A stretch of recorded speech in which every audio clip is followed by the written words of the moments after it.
Hello students, welcome to Magnet Brains Hindi medium. मैं लाली वर्मा सभी 10वीं कक्षा के विद्यार्थियों का बहुत बहुत स्वागत करती हूँ। स्वागत करने के साथ साथ ये आशा भी करती हूँ कि आप सभी स्वस्थ होंगे, खुश होंगे और पूरी तरह से परीक्षा की तैयारी में जुट गए होंगे। इसीलिए मैं लेकर आई हूँ आपके लिए magnet brains sample paper solution for board exam, जिसमें कि सब कुछ देखने वाले हैं। किस तरह से पेपर आएगा, किस तरह से आपको सॉल्यूशंस करना है, कौन कौन से प्रश्नों के उत्तर जो शब्द सीमा रहेगी उसके अंतर्गत लिखना है। डियर स्टूडेंट्स, मैग्नेट ब्रेन्स है आपके लिए जो ना केवल इस तरह के सैंपल पेपर्स बल्कि देखिए जरा, आपके लिए मैग्नेट ब्रेन्स बुक्स भी आ गई हैं जिसमें सैंपल पेपर्स रहेंगे, एनसीईआरटी सॉल्यूशंस रहेंगी, साथ ही साथ प्रीवियस ईयर क्वेश्चंस भी रहेंगे। तो ये है बहुत बड़ा खजाना आपके लिए। तो मैं आपसे ये कहूंगी कि डिस्क्रिप्शन बॉक्स में जो लिंक दी गई है उसको जरूर ओपन कीजिए और देखिए कि ना केवल ये बुक्स आपको बोर्ड एग्जाम में ही हेल्प करने वाली हैं बल्कि सभी प्रकार के कॉम्पिटिटिव एग्जाम को क्रैक करने में आपकी हेल्प करेंगी।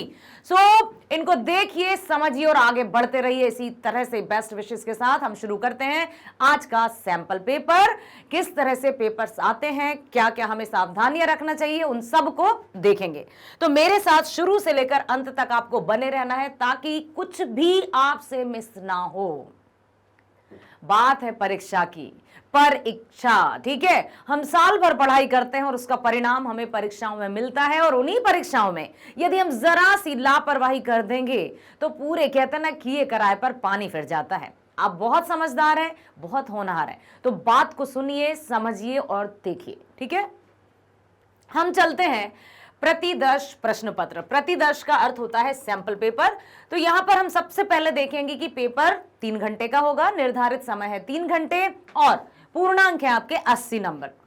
साथ ही साथ सामान्य निर्देश जो लिखे रहते हैं उनको जरूर सुन लीजिए अभी से, और एग्जाम में भी आपको यही करना है कि सबसे पहले जो इंस्ट्रक्शंस दिए हैं उनको जरूर सुनना होगा, ठीक है। देखना होगा, पढ़ना होगा, समझना होगा। सबसे पहला है कि इस प्रश्न पत्र में 2 खंड हैं, खंड का और खा। सिर्फ 2 ही हैं खंड, खंड का और खंड खा। खंड का में वस्तुपरक, बहुविकल्पी और खंड का में वस्तुनिष्ठ और वर्णनात्मक प्रश्न दिए हैं। समझ में आया?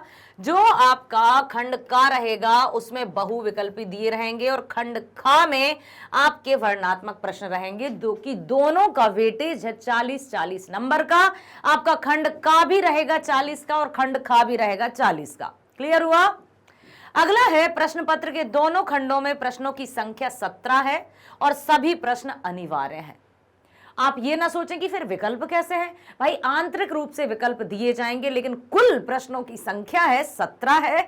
सब क्वेश्चंस रहेंगे, उसमें उप प्रश्न रहेंगे, उनमें आंतरिक विकल्प दिए जाते हैं, इंटरनली ऑप्शंस, ठीक है। तो प्रश्नों को ध्यानपूर्वक पढ़ना ताकि जितने प्रश्नों को सॉल्व करने का कहा गया है उन्हीं को आपको सॉल्व करना है। यथासंभव सभी प्रश्नों के उत्तर क्रम अनुसार दीजिए। बिल्कुल ये सही होता है कि जिस तरह का क्वेश्चन पेपर हमारे सामने है उसी तरह से यदि आप सॉल्व करेंगे तो ये जो चेकर्स जब हमारे हाथ में या चेकर्स के हाथ में कॉपीज आती हैं और स्टूडेंट ने बड़े सीरियल वाइज किया है ना, तो बहुत अच्छे से फ्लुएंसी में चेक होती जाती है कॉपी, अच्छा लगता है। और पता चलता है खंड का दूसरा, फिर उसके बाद खंड खा का तीसरा। ऐसा कदापि मत करना प्लीज। मैं भी आपको यही सजेस्ट करूंगी, जो ये पॉइंट लिखा है इसको ध्यान से सुनना। खंड का आप कर रहे हो, यदि कोई प्रश्न आपको नहीं आ रहा है तो उसका उत्तर क्रमांक डाल दीजिए।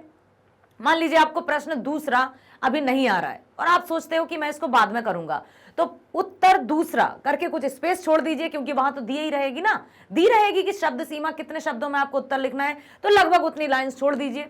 यदि 25-30 शब्दों में लिखना है तो आप 3-4 लाइन छोड़ दीजिए, 4-5 लाइन छोड़ दीजिए।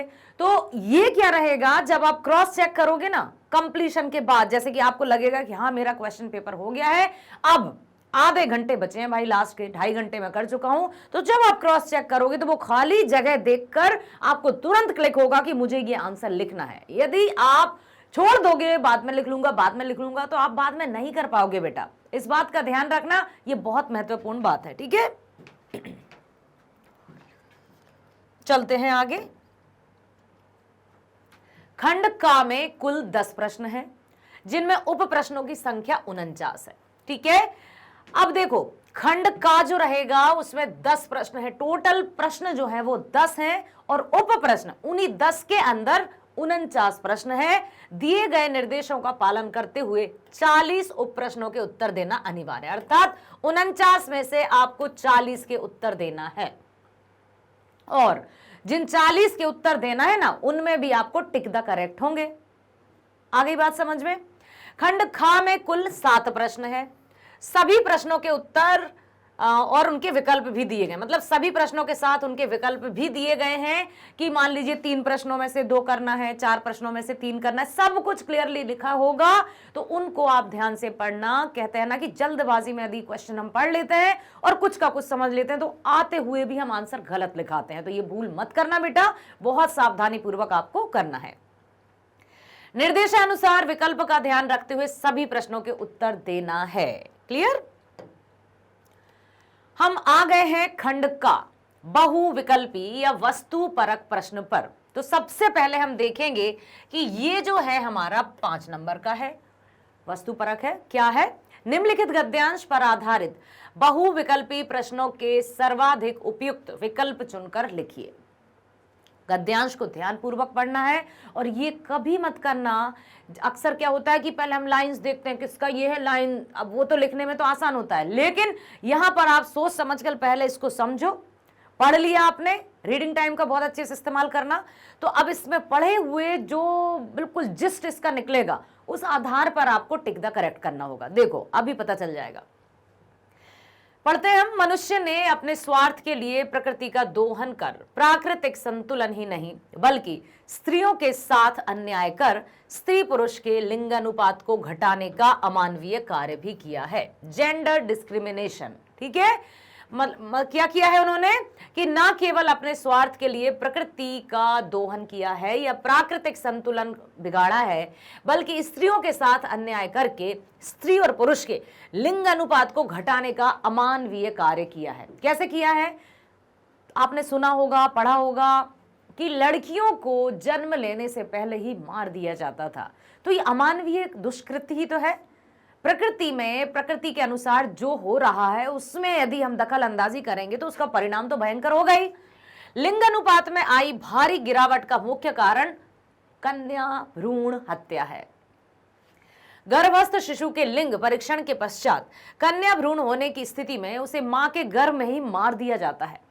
विदेशी आक्रमणों और समाज में पर्दा प्रथा, सती प्रथा जैसी कुप्रथाओं के कारण महिलाओं को शिक्षा से वंचित किया जाने लगा तथा धार्मिक और सामाजिक रूप से पुरुषों को अधिक महत्व दिया जाने लगा एवं महिलाओं को घर तक सीमित कर दिया गया है, जिससे संतान के रूप में नर शिशु की कामना करने की गलत परंपरा समाज में विकसित हो गई। कैसे ये विकसित हुई समझ में नहीं आया। समाज के कुछ तथाकथित ठेकेदारों ने ये बता दिया और उसके अनुसार समाज चलने लगा। इसका अन्य महत्वपूर्ण कारण दहेज प्रथा भी है। सती प्रथा थी, दहेज प्रथा थी, पर्दा प्रथा थी। स्त्रियों को मानो क्या पता किस तरह से गुलामी का जीवन जीना पड़ता था अपने खुद के परिवार में। किसी भी देश की प्रगति तब तक संभव नहीं है जब तक वहां की महिलाओं को प्रगति के पर्याप्त अवसर न मिले। जिस देश में महिलाओं का अभाव हो उसके विकास की कल्पना कैसे की जा सकती है। कन्या भ्रूण हत्या को समाप्त करने में महिलाओं की भूमिका सर्वाधिक महत्वपूर्ण हो सकती है, अतः इसके लिए महिला शिक्षा पर विशेष ध्यान देना होगा। यस, यदि महिला शिक्षित होगी तो वो अपने अधिकारों का सामना करेगी और अधिकारों के लिए लड़ पाएगी और अपनी आवाज भी उठा पाएगी। ठीक है, अब देखते हैं प्रश्न। देखो, गद्यांश के आधार पर स्पष्ट कीजिए कि मनुष्य अपनी स्वार्थ पूर्ति के लिए क्या कर रहा है। का है प्रकृति का दोहन कर रहा है। दोहन मतलब समझते हो ना, दोहन मतलब उसका दुरुपयोग कर रहा है। वनों की कटाई अपने हिसाब से जहां ताहो, मतलब प्राणियों की को हानि पहुंचाना, इस तरह से प्रकृति के विपरीत या विरुद्ध में कार्य करना दोहन।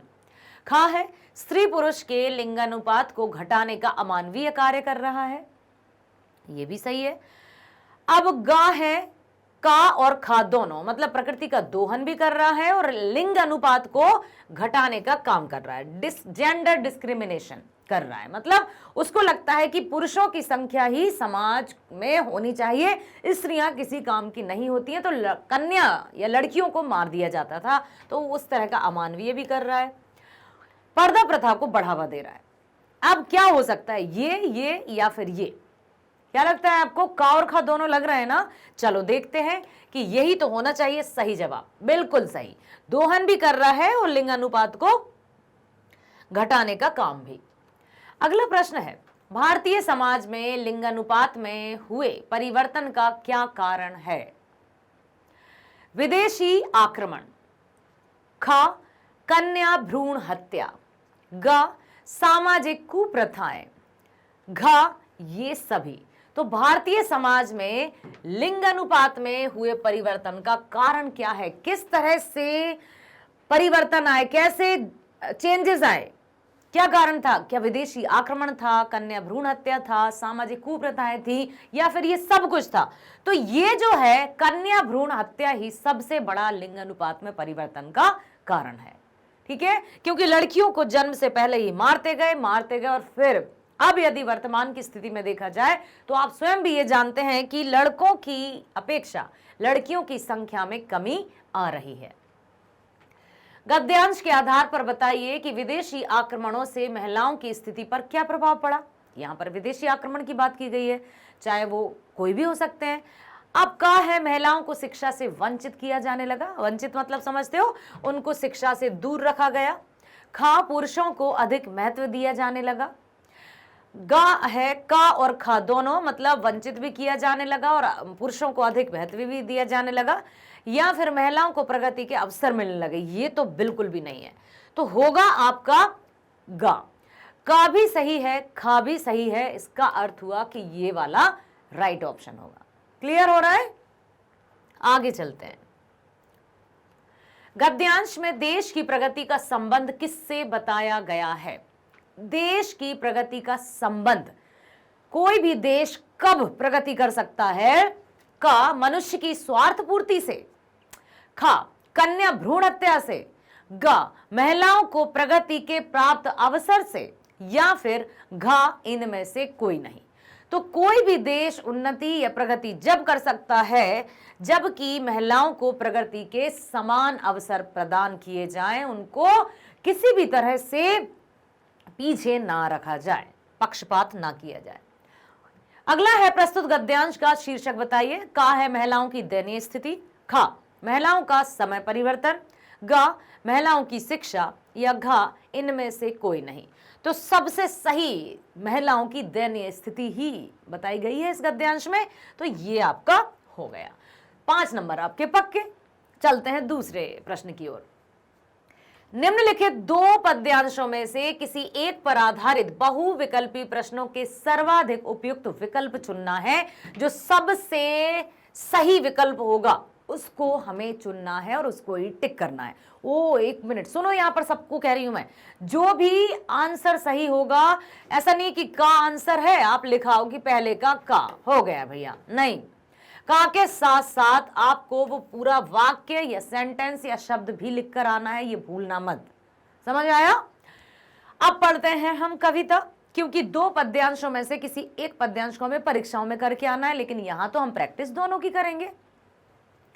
हे ग्राम देवता नमस्कार, सोने चांदी से नहीं किंतु तुमने मिट्टी से किया प्यार।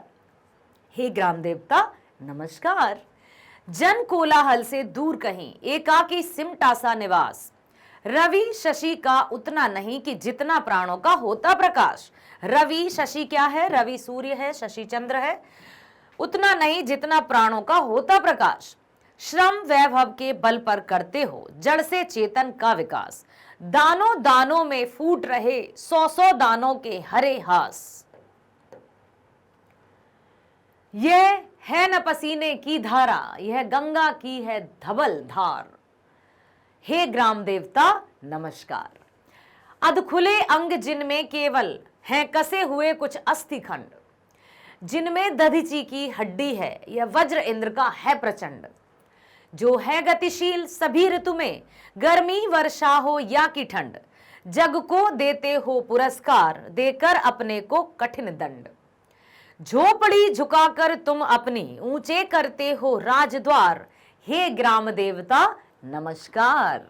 ठीक है, यहां पर गांव और गांव की भूमि अर्थात जो हमारी मिट्टी है उसकी बहुत ही अच्छे से वर्णन किया है लेखक कवि ने, और साथ ही साथ ये भी बताया है कि ये ऐसा है हमारा गांव या हमारी मातृभूमि या हमारे रहने वाले महान हस्तियां, इसमें ऐसी ऐसी हस्तियां जो परोपकार के लिए अपने आप को समर्पित कर दिए, जिन्होंने अपना जीवन भी समर्पित कर दिया, अर्थात दधीचि ऋषि, जिन्होंने अपनी अस्थियों अर्थात हड्डियों से वज्र का निर्माण करवा दिया। क्योंकि जब देवासुर संग्राम हो रहा था तो त्राही त्राही मच गई थी, देवताओं को विजय प्राप्त नहीं होने वाली थी। एकमात्र उपाय बताया गया कि यदि ऋषि दधीचि अपनी हड्डियों अर्थात अपनी अस्थियों से वज्र का निर्माण करवा देंगे तभी राक्षसों पर विजय पाई जा सकती है। तो ऋषि दधीचि ने, महर्षि दधीचि ने अपने आप का जीवन अपने आप को ही समर्पित कर दिया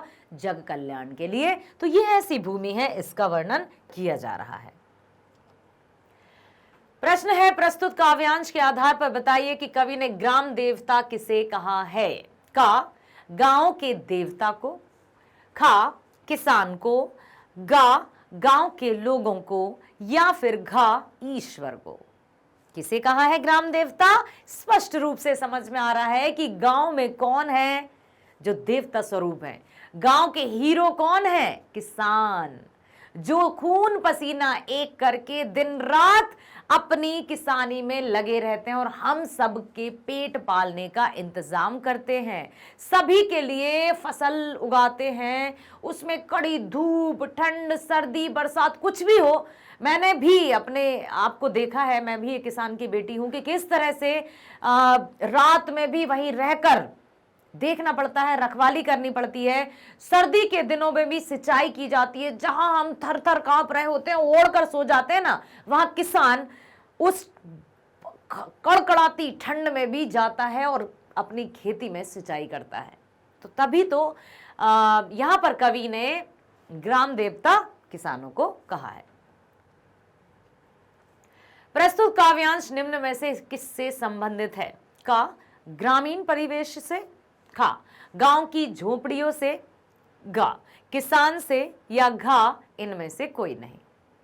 तो ये संबंध है किसान से ऑफ कोर्स।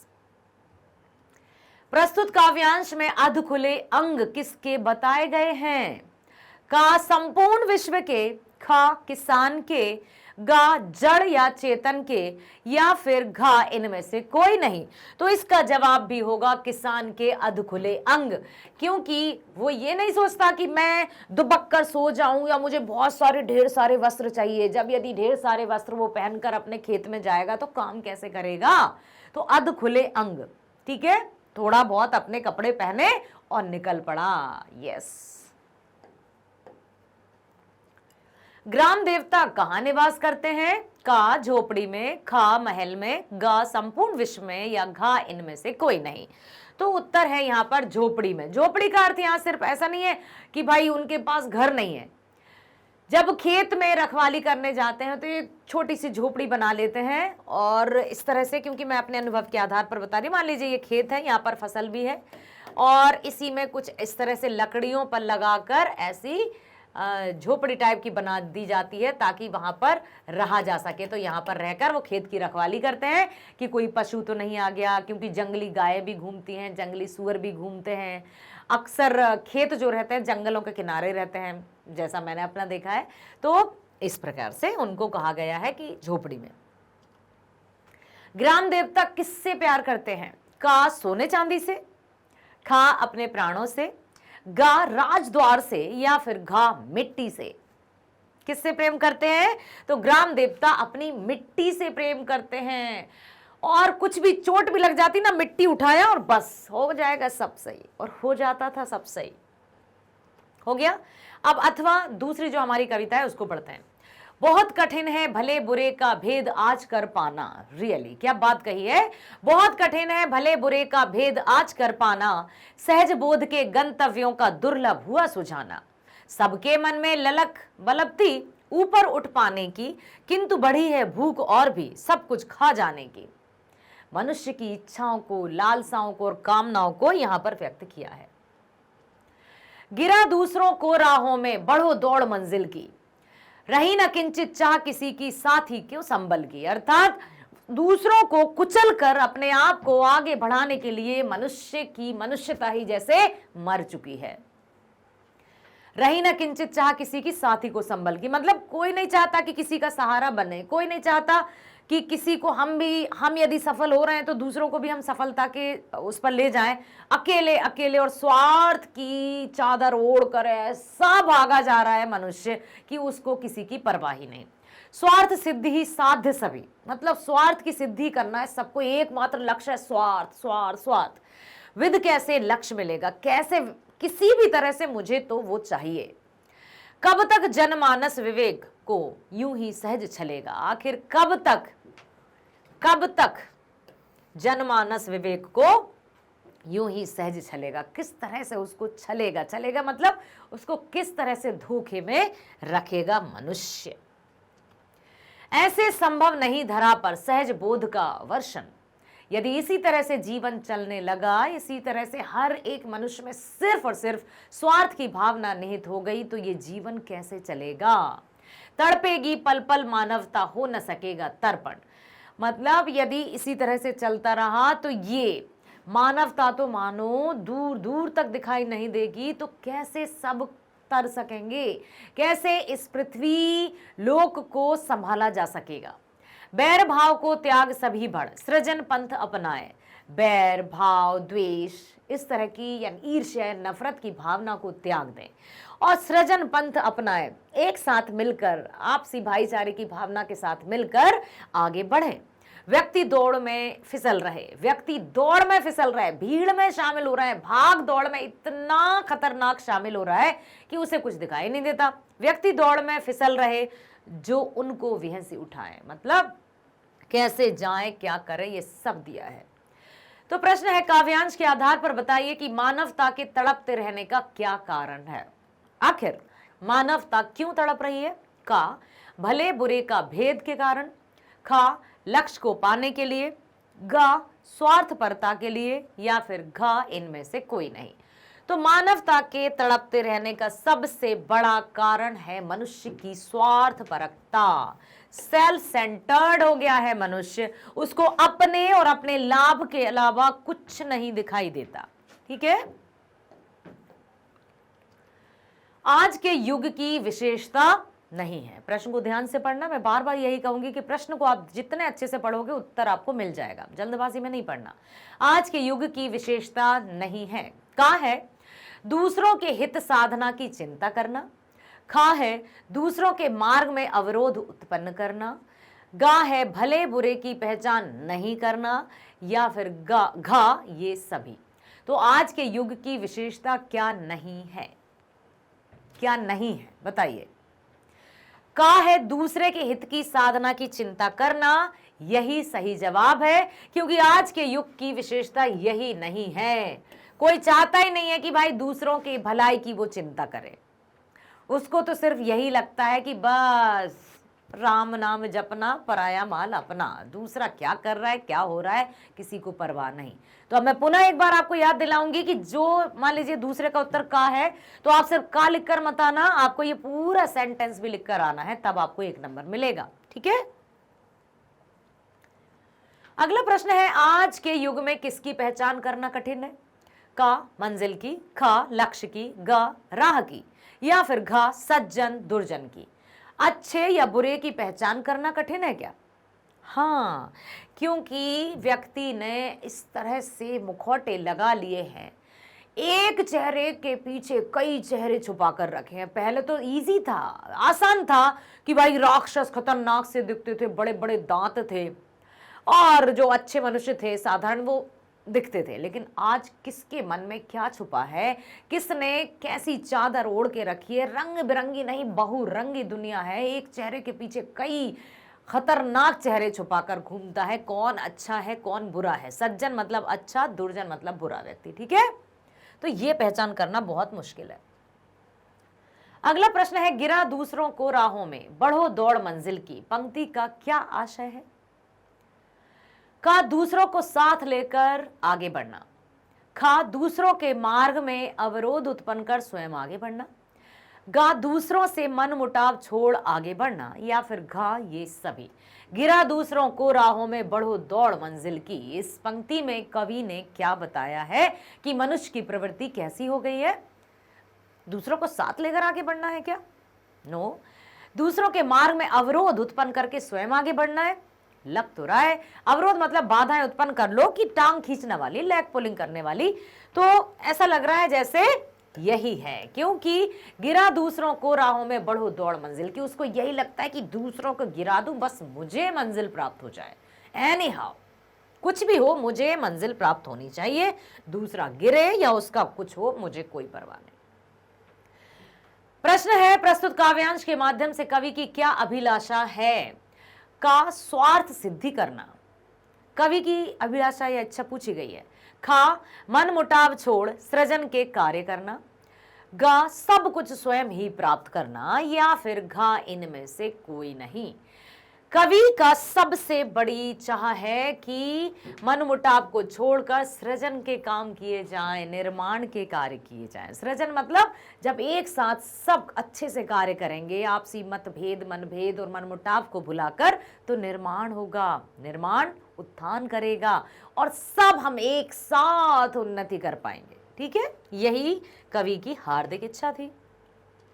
अब चलते हैं प्रश्न तीसरे पर। प्रश्न है, निर्देश अनुसार रचना के आधार पर वाक्य भेद पर आधारित 5 बहुविकल्पी प्रश्नों में से किन्हीं 4 के उत्तर दीजिए। ये हैं 4 नंबर के रचना के आधार पर वाक्य भेद, सरल, संयुक्त और मिश्र वाक्य। ठीक है, प्रश्न है, तुम घर गए और वह रोने लगी, सरल वाक्य में परिवर्तित कीजिए। अभी ये कौन सा वाक्य है? और लगा है ना, तो कौन सा वाक्य है?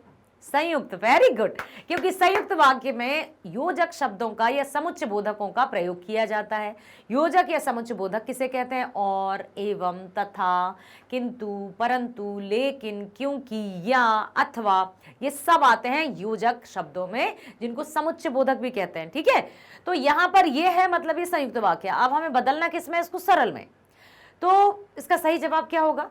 का तुम घर गए तब वह रोने लगी, खा तुम घर पहुंचे और वह रोने लगी, गा तुम्हारे घर जाते ही वह रोने लगी, या घा इनमें से कोई नहीं। इनमें से है तो ये सही जवाब है आपका, तुम्हारे घर जाते ही वह रोने लगी, क्योंकि तुम घर गए तब वह रोने लगी ये भी नहीं है, तुम घर गए तब आ गया इसमें जैसे मिश्र वाक्य की तरह, या फिर से और आ गया, ये भी संयुक्त है। इनमें से कोई नहीं है, क्योंकि ये आंसर सही है। तो ठीक है, तुम्हारे घर जाते ही वह रोने लगी। अगला है, वे बोलते जा रहे थे और पिताजी का चेहरा गर्व से बदलता जा रहा था। रचना के आधार पर वाक्य भेद बताइए। क्या आपको कुछ समझ में आ रहा है? हाँ, यस, ये आपकी ही पाठ्य पुस्तक का एक वाक्य है। कौन से पाठ का है? एक कहानी, यह भी मन्नू भंडारी जी वाला चैप्टर। ठीक है, वे बोलते जा रहे थे, उनके एक मित्र आए थे जब प्रिंसिपल की शिकायत आई थी मन्नू भंडारी के नाम पर। तो अब है, रचना के आधार पर वाक्य भेद बताइए कि वे बोलते जा रहे थे और पिताजी का चेहरा गर्व से बदलता जा रहा था। का सरल वाक्य है क्या? नहीं। खा मिश्र वाक्य है क्या? बोलो बोलो। गा संयुक्त वाक्य है, या फिर इनमें से कोई नहीं? ये है संयुक्त वाक्य, क्योंकि यहां पर योजक शब्द आया है। ठीक है, तो आपको बिल्कुल अधिक समय व्यर्थ नहीं करना है। घंटी बजी, छात्र पुस्तकें लेकर कक्षा से बाहर निकले, छात्र घर चले गए, संयुक्त वाक्य में परिवर्तित कीजिए। कॉमा कॉमा लग के ये वाक्य बना है, अब आपको इसको संयुक्त वाक्य में बनाना है। का है, घंटी बजी और छात्र पुस्तकें लेकर कक्षा से बाहर निकले। खा है, घंटी बजी और छात्र पुस्तकें लेकर कक्षा से बाहर निकलकर घर चले गए। गा है, घंटी बजते ही छात्र पुस्तक लेकर घर चले गए। घा है उपरोक्त में से कोई नहीं, तो है तो इन्हीं में से। सही जवाब है आपका ख। घंटी बजी और छात्र पुस्तकें लेकर कक्षा से बाहर निकलकर चले गए, क्योंकि निकले की भी बात है, घर जाने की भी बात है, घंटी की बात है। ठीक है, तो सही जवाब है आपका ख। समझ आया? चलते हैं अगले प्रश्न की ओर। प्रश्न है, जब तुम जाओगे तभी मैं जाऊंगा। रेखांकित उपवाक्य का भेद बताइए। भेद बताना है आपको। संज्ञा उपवाक्य, विशेषण उपवाक्य और क्रिया विशेषण उपवाक्य। ठीक है, तो अब है जब तुम घर जाओगे तभी मैं घर जाऊंगा, ये उपवाक्य का कौन सा भेद है? का क्रिया विशेषण उपवाक्य, ख संज्ञा उपवाक्य, ग प्रधान उपवाक्य या घ विशेषण उपवाक्य। इसका सही जवाब है क्रिया विशेषण। क्यों? बता देती हूं कि जब तुम घर जाओगे, कब की बात चल रही है? कब, जब, कब मतलब समय की बात चल रही। कालवाचक क्रिया विशेषण, अर्थात ये क्रिया विशेषण का ही है। ठीक है, भेद। कब, कैसे, कहां, ये सब क्रिया विशेषण के अंतर्गत आते हैं। कितना। ठीक, निम्नलिखित में से सरल वाक्य है। का हालदार साहब जीप में बैठकर चले गए। खा चौराहा आया और आंखें मूर्ति की ओर उठ गईं। सरल वाक्य ढूंढना है। गा बालक रोया और चुप हो गया। घा कठोर बनो और सहृदय रहो। सरल वाक्य बताइए, क्या ये होगा, खा होगा, गा होगा, घा होगा? तो सही जवाब है का, क्योंकि इन सब में समुच्चय बोधक लगा है, तो ये तो संयुक्त वाक्य है और यही है एक सिंपल साधारण वाक्य या सरल वाक्य। हालदार साहब जीप में बैठकर चले गए। आपको पता है ना बेटा कि सरल वाक्यों से मिलकर संयुक्त वाक्य बनता है और संयुक्त वाक्य को जब तोड़ा जाता है तब भी सरल वाक्य बन जाता है। जोड़ने पर संयुक्त, संयुक्त को तोड़ने पर सरल। चलते हैं चौथे प्रश्न पर। निर्देश अनुसार वाच्य। अब हमने वाक्य भेद कर लिए, रचना के आधार पर वाक्य भेद 3, सरल, संयुक्त, मिश्र। ठीक है, अब चलते हैं वाच्य परिवर्तन की ओर। निर्देश अनुसार वाच्य पर आधारित 5 बहुविकल्पी प्रश्नों में से 4 के उत्तर देना है। ये भी हैं आपके 4 नंबर के। उसके द्वारा उछलकर पतंग पकड़ ली गई, कर्तृवाच्य में परिवर्तित कीजिए, क्योंकि ये तो है अभी कर्मवाच्य, द्वारा लगा हुआ है। अब इसको हमें कर्तृवाच्य में बदलना है। का वह उछला और उसने पतंग पकड़ी। खा उसने उछलकर पतंग पकड़ ली। गा जैसे ही वह उछला उसने पतंग पकड़ ली। घा इनमें से कोई नहीं। तो हमें बदलना है कर्तृवाच्य, जिसमें एक क्रिया और एक कर्म होता है, मतलब एक कर्ता और एक क्रिया। तो उसने उछलकर पतंग पकड़ ली, यही है कर्तृवाच्य, सिंपल सेंटेंस। ठीक है, एक और प्रश्न की ओर चलते हैं। चिड़िया से उड़ा नहीं जाता, वाच्य का प्रकार बताइए। ऐसा मुझसे खड़ा नहीं हुआ जाता। मरीज से बैठा नहीं जाता, कौन सा वाक्य होता है, कौन सा वाच्य होता है? का कर्मवाच्य, खा कर्तृवाच्य, गा भाववाच्य या फिर घ इनमें से कोई नहीं। सही जवाब होगा आपका भाववाच्य, क्योंकि यहां पर इमोशंस दिखाए जाते हैं। ठीक है, भाववाच्य मतलब जहां पर भाव प्रधान होते हैं। कर्मवाच्य में कर्म प्रधान, कर्तृवाच्य में कर्ता प्रधान और भाववाच्य में भाव प्रधान। दिलीप दौड़ा, अब इसमें भाववाच्य में परिवर्तन करना होगा आपको। ठीक है, दिलीप दौड़ा का है दिलीप दौड़ कर गया। खा है दिलीप दौड़ा और गया। गा है दिलीप से दौड़ा गया या घा इनमें से कोई नहीं। तो ये बहुत से क्वेश्चंस पूछते हैं स्टूडेंट्स की मैडम क्या भाववाच्य हमेशा नहीं में ही आता है? नहीं नहीं, ऐसा नहीं है कि हमेशा भाववाच्य नकारात्मक ही आए, सकारात्मक भी आते हैं, जो कि साफ साफ दिखाई दे रहा है कि दिलीप दौड़ा को हम ऐसा तो नहीं लिखेंगे भाववाच्य में कि दिलीप से नहीं दौड़ा गया। कैसे हम सकारात्मक वाच्य को नकारात्मक परिवर्तन कर देंगे? तो इसका दिलीप से दौड़ा गया हो गया भाववाच्य। ठीक, अगला प्रश्न है निम्नलिखित में से कर्मवाच्य वाला वाक्य छांटिए। अब हमें यह देखना है कि कर्मवाच्य कौन सा है। का है यह लेख मेरी मां ने लिखा है। खा है तुम्हारे द्वारा फूल तोड़ा जाएगा। गा है उसने भगत को दुनिया से निवृत्त कर दिया। घा है सुमन से जल्दी नहीं उठा जाता। तो यहां पर आएगा द्वारा, तुम्हारे द्वारा फूल तोड़ा गया, क्योंकि कर्तृवाच्य में कर्ता एक क्रिया होती है प्रमुख, कर्मवाच्य में द्वारा लगाया जाता है बिल्कुल 99%, और कभी कभी से भी आ जाता है। उसी तरह से भाववाच्य में से लगता है 99% अप्रॉक्स, और उसके साथ 1% कभी कभी द्वारा भी आ जाता है। ठीक है, लेकिन यह जरूर है कि कर्मवाच्य में कर्म की ओर संकेत किया जाता है और भाववाच्य में भाव की ओर। ठीक, निम्नलिखित में से कौन सा भाववाच्य का सही विकल्प नहीं है? क्योंकि सभी भाववाच्य जैसे दिखाई देंगे, तो इसमें से आपको यह बताना है कि सही कौन सा नहीं है। का युवराज द्वारा पढ़ा जाता है, खा मछली से पानी में तैरा जाता है, गा मुझसे अब नहीं चला जाता है, घा पक्षी घोंसले में सोते हैं। अब आपको यह बताना है कि भाववाच्य का सही विकल्प कौन सा नहीं है। तो सही विकल्प आपका नहीं है कि पक्षी घोंसले में सोते हैं, क्योंकि ये तो कर्तृवाच्य है। अब आपके मन में ये जरूर प्रश्न आ रहा होगा कि मैडम ये क्यों नहीं हुआ कि युवराज द्वारा पढ़ा जाता है, क्योंकि ये भी तो भाववाच्य नहीं है, ये तो कर्मवाच्य है। तो मैं बताऊं आपको, अभी मैंने कहा था ना कि भाववाच्य में भी 1% द्वारा लग जाता है, ये कर्मवाच्य नहीं है। क्यों नहीं है? क्योंकि यदि हम पढ़ क्या है, ये पढ़ा क्या है, क्रिया है, और जब हम क्रिया से प्रश्न पूछते हैं क्या, और यदि हमें उत्तर मिल जाता है तब वो कर्मवाच्य होता है। यदि उत्तर मिला तो कर्मवाच्य, यदि उत्तर नहीं मिला तो भाववाच्य। ठीक है, तो अब हम करेंगे क्या पढ़ा जाता है, उत्तर मिल रहा है, नहीं मिल रहा, मतलब ये भी भाववाच्य ही है। तो सबसे सही है कि पक्षी घोंसलों में सोते हैं, ये नहीं है। समझ में आया? क्रिया को छांटकर जब हम क्रिया से प्रश्न करेंगे क्या, उत्तर यदि मिल गया तभी कर्मवाच्य होगा। बेटा इतना ध्यान रखना आप लोग। ठीक है,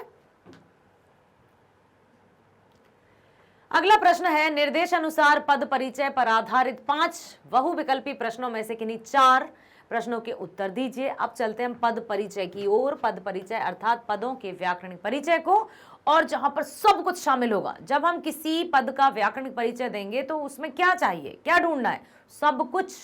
यस, कि वो संज्ञा है, सर्वनाम है, क्रिया है, विशेषण है, कौन सा काल है, कौन सा लिंग है, कौन सा वचन है, एक वचन है, बहुवचन है, क्या है, कारक है, सब कुछ, कौन सा वाच्य है, कौन सा, मतलब सब कुछ। हमें जितनी भी अब तक हमने प्रीवियस क्लासेस से लेकर 10th तक जितनी भी व्याकरण पढ़ी है, उन सब का निचोड़ आएगा अब पद परिचय में। ठीक है, तो अब आ गए हैं पद परिचय से रिलेटेड प्रश्न। प्रश्न है, मैं अपनी मातृभूमि पर मर मिटूंगी। अब यहां पर मर मिटूंगी, इसका आपको पद परिचय देना है। मैं अपनी मातृभूमि पर मर मिटूंगी, कहां है, सकर्मक क्रिया, स्त्रीलिंग, एक वचन, वर्तमान काल। कहां है, अकर्मक क्रिया, स्त्रीलिंग, एक वचन, भविष्यत काल। गा है अकर्मक क्रिया, पुल्लिंग, बहुवचन, भविष्यकाल। तो सबसे ऐसा मत देखना कि हमें सही छांटना है, सही देखना है, सबको देखो। सकर्मक क्रिया, स्त्रीलिंग, एक वचन, भविष्यकाल। तो सबसे पहले हमें हटाना किसको चाहिए, जो एकदम गलत है, पुल्लिंग को, क्योंकि पुल्लिंग तो है ही नहीं, ये तो मर मिटूंगी है, तो अब इसको हटा दो। अब कौन सा लग रहा है कि कौन सा नहीं है, सकर्मक क्रिया है, अकर्मक क्रिया है, एक वचन है, भविष्यकाल है। अब वर्तमान काल दिया है, मतलब ये भी नहीं है। ठीक है, अब देखना यह है कि अकर्मक क्रिया, स्त्रीलिंग, एक वचन, भविष्यकाल है, या फिर सकर्मक क्रिया, स्त्रीलिंग, एक वचन या भविष्यकाल है। तो मैं अपनी मातृभूमि पर मर मिटूंगी, यहां पर यही आएगा आपका सकर्मक क्रिया, क्योंकि इसमें बिल्कुल सकर्मक क्रिया है। क्या करूंगी, मर मिटूंगी मातृभूमि के लिए। न्यौछावर होने की बात की जा रही है, कर्म की प्रधानता दिखाई जा रही है। तो आप इस तरह से देखना कि पहले आप देख लेना कि कौन सा नहीं है, और जब नहीं को पहचानोगे दो, जैसा हमेशा मैं कहती आती हूं कि जब भी आप इस तरह के ऑप्शंस पाएंगे ना, तो दो बड़े कंफ्यूजिंग होंगे, उन दो नियरेस्ट में से ही आपको सही चूज करना होगा, और वो आप कर लेंगे कब, जबकि आपको कॉन्सेप्ट क्लियर होगा। ठीक है, तो यहां पर आपको पद परिचय का वीडियो देखा होगा, रचना के आधार पर अच्छे से देख लीजिए, समझ लीजिए, है ना, तो ये आपको आंसर दिख जाएगा। अब है नेहा आज तक उससे उबर नहीं पाई है। नेहा आज तक उससे उबर नहीं पाई है। नेहा का देना है पद परिचय। नेहा क्या है? जातिवाचक संज्ञा, स्त्रीलिंग, एकवचन, उत्तम पुरुष। जातिवाचक नहीं है, अभी क्रॉस कर दो। व्यक्तिवाचक संज्ञा, स्त्रीलिंग, एकवचन, उत्तम पुरुष। व्यक्तिवाचक संज्ञा, स्त्रीलिंग, एकवचन, कर्ता कारक। जातिवाचक संज्ञा फिर दो गए आपके, क्योंकि जातिवाचक तो नहीं है, क्योंकि नेहा है तो व्यक्तिवाचक। अब आपको यह देखना है कि व्यक्तिवाचक संज्ञा, स्त्रीलिंग, एकवचन, उत्तम पुरुष है, या फिर व्यक्तिवाचक संज्ञा, स्त्रीलिंग, कर्ता कारक है। ठीक है, तो यहां यही आएगा आपका, क्योंकि उत्तम पुरुष तो नहीं है। उत्तम पुरुष तो किसका है? भेद सर्वनाम का, अर्थात ये भी नहीं है, तो बचा कौन सा? ये, इसलिए यही सही है। समझ में आया? और बहुत ध्यान पूर्वक चारों ऑप्शंस को पढ़ना। पद परिचय में अक्सर ऑब्जेक्टिव टाइप क्वेश्चंस में बड़ा कंफ्यूजन रहता है। सो डियर स्टूडेंट्स, बहुत ध्यान पूर्वक पढ़ लेना, और सबको पढ़ना, जो नहीं है उनको हटाते जाना, और दो जब बचेंगे तो उनको भी बहुत ध्यान पूर्वक अवलोकन करके तब कहीं जाकर आपको टिक करना होगा।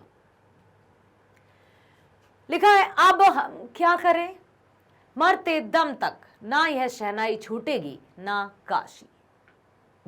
उस्ताद बिस्मिल्लाह खां, अब हम क्या करें? मरते दम तक ना यह शहनाई छूटेगी ना काशी। तो का है पुरुषवाचक सर्वनाम, पुल्लिंग, उत्तम पुरुष, कर्ता कारक। खा है संबंधवाचक सर्वनाम, पुल्लिंग, मध्यम पुरुष, कर्म कारक। गा है पुरुषवाचक सर्वनाम, पुल्लिंग, उत्तम पुरुष, कर्म कारक।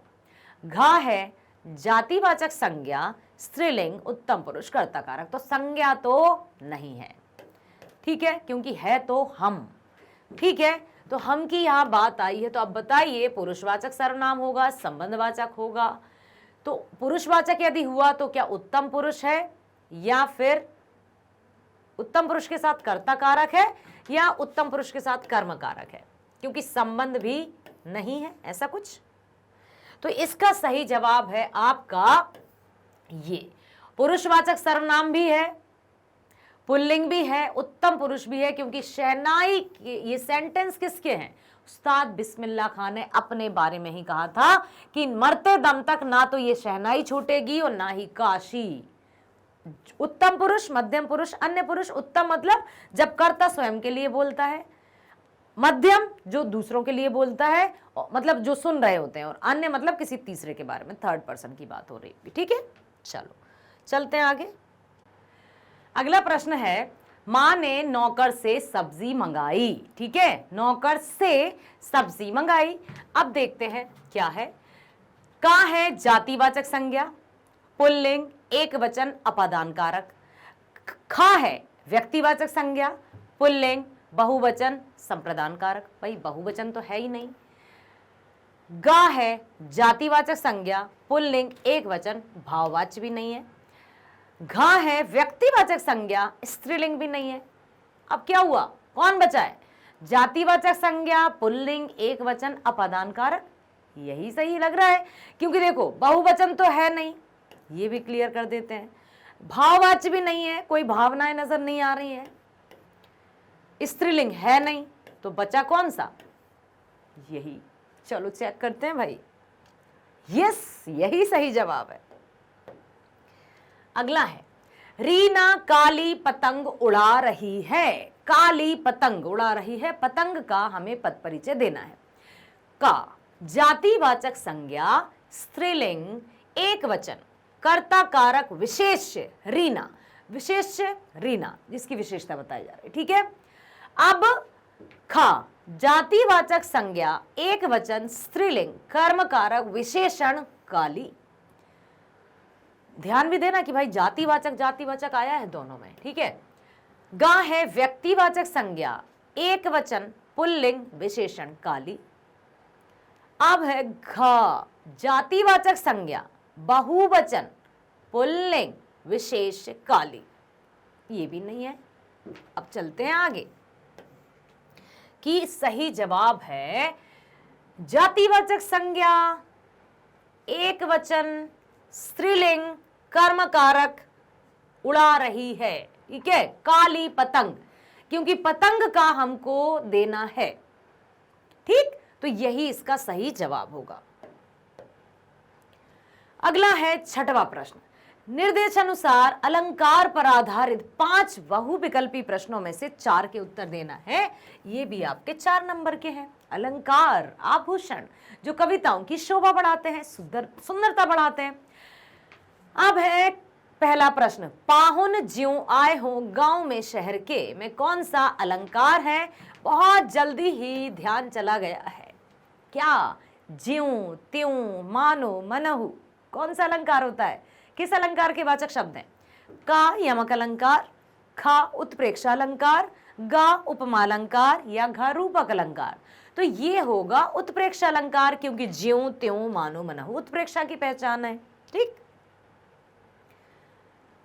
अब है दूसरा, वाव, रघुपति राघव राजा राम पतित पावन सीता राम में कौन सा अलंकार है? का रूपक अलंकार, खा यमक अलंकार, गा उपमा अलंकार, घा अनुप्रास अलंकार? तो ये तो बिल्कुल तुरंत आपने भी बता दिया होगा बताया, तो अलंकार है अनुप्रास, र र र, जहां पर वर्ण की आवृत्ति होती है। ठीक है, और वर्णों की आवृत्ति से सुंदरता आती है, वहां अनुप्रास अलंकार। अगला, एक रम्य उपवन था नंदन वन सा सुंदर में कौन सा अलंकार है? नंदन वन सा मतलब तुलना की जा रही है, वन के जैसा या वन सा। का रूपक अलंकार, खा उत्प्रेक्षा अलंकार, गा उपमा अलंकार, घा अनुप्रास अलंकार? तो ये है आपका उपमा अलंकार। उपमा अलंकार के वाचक शब्द होते हैं सा, सी, के जैसा, के समान, सदृश। ठीक है, ये होते हैं उपमा। उपमा मतलब तुलना की जाती है। प्रीति नदी में पांव न बौर्यो दृष्टि न रूप परागी में कौन सा अलंकार है? आपकी पाठ्य पुस्तक की ही है बेटा। ये है उद्धव तुम हो अति बड़े भागी। पहला ही जो पद है ना उसका, सूरदास जी का, प्रीति नदी में पांव न बौर्यो दृष्टि न रूप परागी। प्रीति नदी में पांव न बौर्यो दृष्टि न रूप परागी। का रूपक अलंकार, खा यमक अलंकार, गा उपमा अलंकार या फिर घा अनुप्रास अलंकार? तो ये है रूपक अलंकार, क्योंकि प्रीत नदी, प्रेम के जैसी नदी या नदी के जैसा प्रेम, ये नहीं कहा है। डायरेक्ट श्री कृष्ण को प्रेम नदी कह दिया, प्रेम का सागर कह दिया। और उनको, उद्धव जी को वो उलाहने देती हैं, ताने कसती हैं, उन पर व्यंग करती हैं कि तुम स्वयं श्री कृष्ण के इतने निकट रहकर भी उनसे प्रेम नहीं कर पाए, तुमसे बड़ा अभागा भला कौन हो सकता है? प्रीत नदी में पांव न बौर्यो दृष्टि न रूप परागी। ठीक है, तो यहां पर आएगा रूपक अलंकार। अगला है, 3 बेर खाती थी वे 3 बेर खाती है। ओके, रिपीट हुआ है शब्द, लेकिन क्या इसके अर्थ सेम है? यदि अर्थ सेम होते तो पुनरुक्ति प्रकाश होता, लेकिन जब शब्द सेम हो और अर्थ अलग हो तो यस यमक अलंकार होता है। वेरी नाइस, हो गए आपके 4 और नंबर पक्के। चलते हैं 7वें प्रश्न की ओर। निम्नलिखित पठित गद्यांश पर आधारित बहुविकल्पी प्रश्नों के सर्वाधिक उपयुक्त विकल्प चुनकर लिखिए। 5 नंबर है, पठित गद्यांश है। अब आपकी पाठ्य पुस्तक क्षितिज का यह गद्यांश है। पूरी बात तो अब पता नहीं, लेकिन लगता है कि देश के अच्छे मूर्तिकारों की जानकारी नहीं होने और अच्छी मूर्ति की लागत अनुमान और उपलब्ध बजट से कहीं बहुत ज्यादा होने के कारण काफी समय ऊहापोह और चिट्ठी पत्री में बर्बाद हुआ होगा और बोर्ड की शासनावधि समाप्त होने की घड़ियों में किसी स्थानीय कलाकार को ही अवसर देने का निर्णय किया होगा और अंत में कस्बे के इकलौते हाई स्कूल के इकलौते ड्राइंग मास्टर मान लीजिए मोतीलाल जी को यह काम सौंप दिया होगा, जो महीने भर में मूर्ति बनाकर पटक देने का विश्वास दिला रहे थे। समझ में आया? मूर्ति, हाँ, नेताजी का चश्मा, अब चलते हैं प्रश्न पर। गद्यांश के आधार पर बताइए कि मूर्ति बनाने का अवसर किसे दिया गया। का स्थानीय कलाकार को, खा मोतीलाल जी को, गा सरकारी कार्यालयों को, या फिर घा इनमें से कोई नहीं। तो अभी अभी हमने देखा है मोतीलाल जी जो कि ड्राइंग मास्टर थे उसी कस्बे के, उनको मूर्ति बनाकर मतलब मूर्ति बनाने का कार्य सौंपा गया नेताजी की। मोतीलाल जी को मूर्ति बनाने का कार्य क्यों सौंपा गया। का देश के अच्छे मूर्तिकारों की जानकारी के अभाव में, खा नगर पालिका बोर्ड की शासनावधि समाप्त होने के कारण, या फिर गा का और खा दोनों, या फिर घा अच्छी मूर्ति बनाने के लिए। तो इसका सही जवाब है देश के अच्छे मूर्तिकारों की जानकारी के अभाव में, क्योंकि जानकारी नहीं थी और साथ ही साथ नगर पालिका बोर्ड की शासन अवधि समाप्त हो चुकी थी, तो इसलिए ये वाला ही सही होगा, गा। और जब आप सही लिखेंगे तो जैसे ही आप गा सही करेंगे ना, तो उसमें आपको ये भी लिखना होगा। कोई भी आप सिर्फ का, खा, गा या घा लिखकर मत छोड़ना, पूरा का पूरा आपको सेंटेंस भी लिखकर आना है जो उसमें लिखा होगा। क्लियर है? आगे चलते हैं। प्रस्तुत गद्यांश किस पाठ से लिया गया है, इसके लेखक का नाम बताइए। का लखनवी अंदाज यशपाल, खा नेताजी का चश्मा स्वयं प्रकाश, गा बाल गोविंद भगत राम वृक्ष बेनीपुरी, या फिर मानवीय करुणा की दिव्य चमक सर्वेश्वर दयाल सक्सेना जी। यस, नेताजी का चश्मा स्वयं प्रकाश जी। Very nice. मूर्ति बनाने के मार्ग में क्या क्या परेशानियां आई होंगी, पॉसिबिलिटीज पूछी गई है। का अच्छे मूर्तिकारों का अभाव, खा उपलब्ध बजट का कम होना, या फिर गा का और खा दोनों अच्छे मूर्तिकारों का अभाव भी रहा होगा और जो उपलब्ध बजट था वो उतना नहीं होगा कि भाई मूर्तिकारों को दे सके। इसका मतलब क्या ये सही होगा, या फिर स्थानीय कलाकार का गुणी होना, मूर्तिकारों से भी ज्यादा उनके कस्बे का एक कोई था कलाकार जो बहुत गुणी था। नो, तो सही जवाब तो गा होना चाहिए। यस, चलो चलते हैं आगे। गद्यांश के आधार पर बताइए कि मोतीलाल जी ने मूर्ति बनाने का कार्य कब पूरा करने का विश्वास दिलाया, कि भाई चुटकी में, पल भर में, कब। का एक महीने भर में, खा हफ्ते भर में, गा सप्ताह भर में, घा इनमें से कोई नहीं। तो उन्होंने कहा था कि महीने भर में पटक देने का आश्वासन दिया कि महीने भर में मूर्ति बनाकर रख देंगे, और जब मूर्ति बन गई तो उसमें कुछ कमी थी जो कि आपको भी पता है। क्या नहीं था मूर्ति पर? नेताजी की मूर्ति थी और मूर्ति पर चश्मा नहीं था, सबसे बड़ी कमी। अगला प्रश्न है, गद्य पाठों के आधार पर निम्नलिखित दो बहुविकल्पी प्रश्नों के सर्वाधिक उपयुक्त विकल्प चुनकर लिखिए। पहला प्रश्न है, ये है आपके 2 नंबर के। लखनवी अंदाज पाठ के आधार पर बताइए कि खीरे को काटने से पहले नवाब साहब ने क्या किया। भाई खीरा काट रहे थे या हीरा तराश रहे थे? ऐसा ही तो कर रहे थे वो।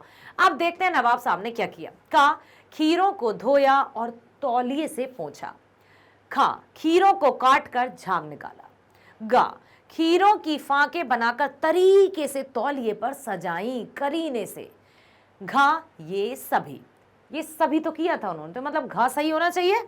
यस, घा सही जवाब।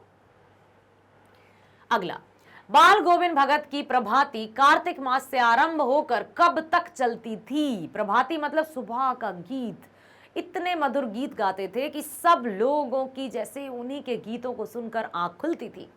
तो वो कार्तिक मास से लेकर कब तक चलती थी? का कार्तिक मास तक ही, खा फागुन मास तक, गा चैत्र मास तक, या इनमें से कोई नहीं। तो कार्तिक से लेकर फागुन मास, कार्तिक के बाद क्या आता है? कार्तिक, चैत्र, वैशाख, जेठ, आषाढ़, सावन, भादो, कुआर, कार्तिक, अगन, फूस, माघ, फागुन, 4 महीने तक। ठीक है, चलते हैं 9वें प्रश्न की ओर। निम्नलिखित पठित गद्यांश पर आधारित बहुविकल्पी प्रश्नों के सर्वाधिक उपयुक्त विकल्प चुनकर लिखिए 5। अब आपकी पाठ्य पुस्तक की कविता है, कौन से पाठ की है याद आया? मुख्य गायक के चट्टान जैसी भारी स्वर का साथ देती वह आवाज सुंदर कमजोर कांपती हुई थी। वह मुख्य गायक का छोटा भाई है या उसका शिष्य, या पैदल चलकर सीखने आने वाला दूर का कोई रिश्तेदार? तो पहला प्रश्न है, मुख्य गायक की आवाज कैसी होती है?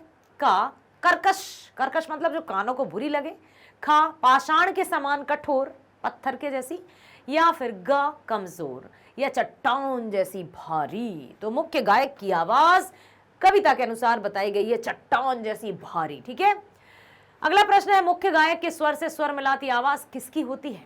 का मुख्य गायक के शिष्य की, खा मुख्य गायक के अनुज की, अनुज मतलब छोटा भाई, गा संगीत सीखने वाले कोई रिश्तेदार की, या फिर घा उपरोक्त में से कोई भी हो सकता है।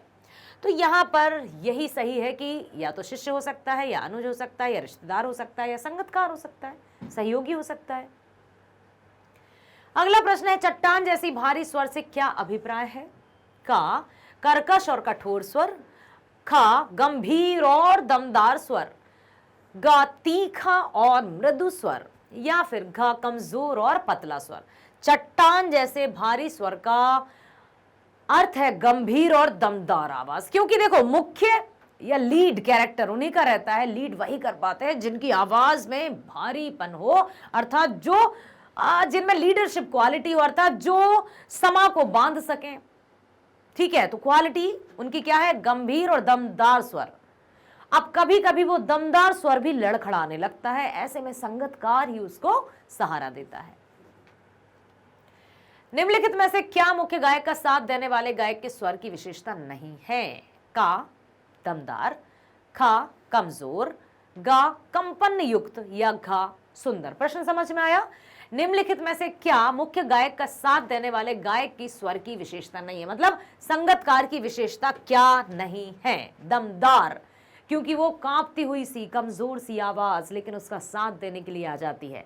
लेकिन इसका अर्थ ये नहीं कि बेचारा है या कमजोर है या उसे आता नहीं है। वो मुख्य गायक का वर्चस्व ऑडियंस के सामने या दर्शकों के सामने बनाए रखना चाहता है, इसलिए अपनी आवाज को धीमी रखता है। ठीक है, अगला है किसकी आवाज में हिचक सुनाई देती है? का मुख्य गायक के, खा संगतकार के, गा मुख्य गायक और संगतकार दोनों के, या फिर घा मुख्य गायक के शिष्य के।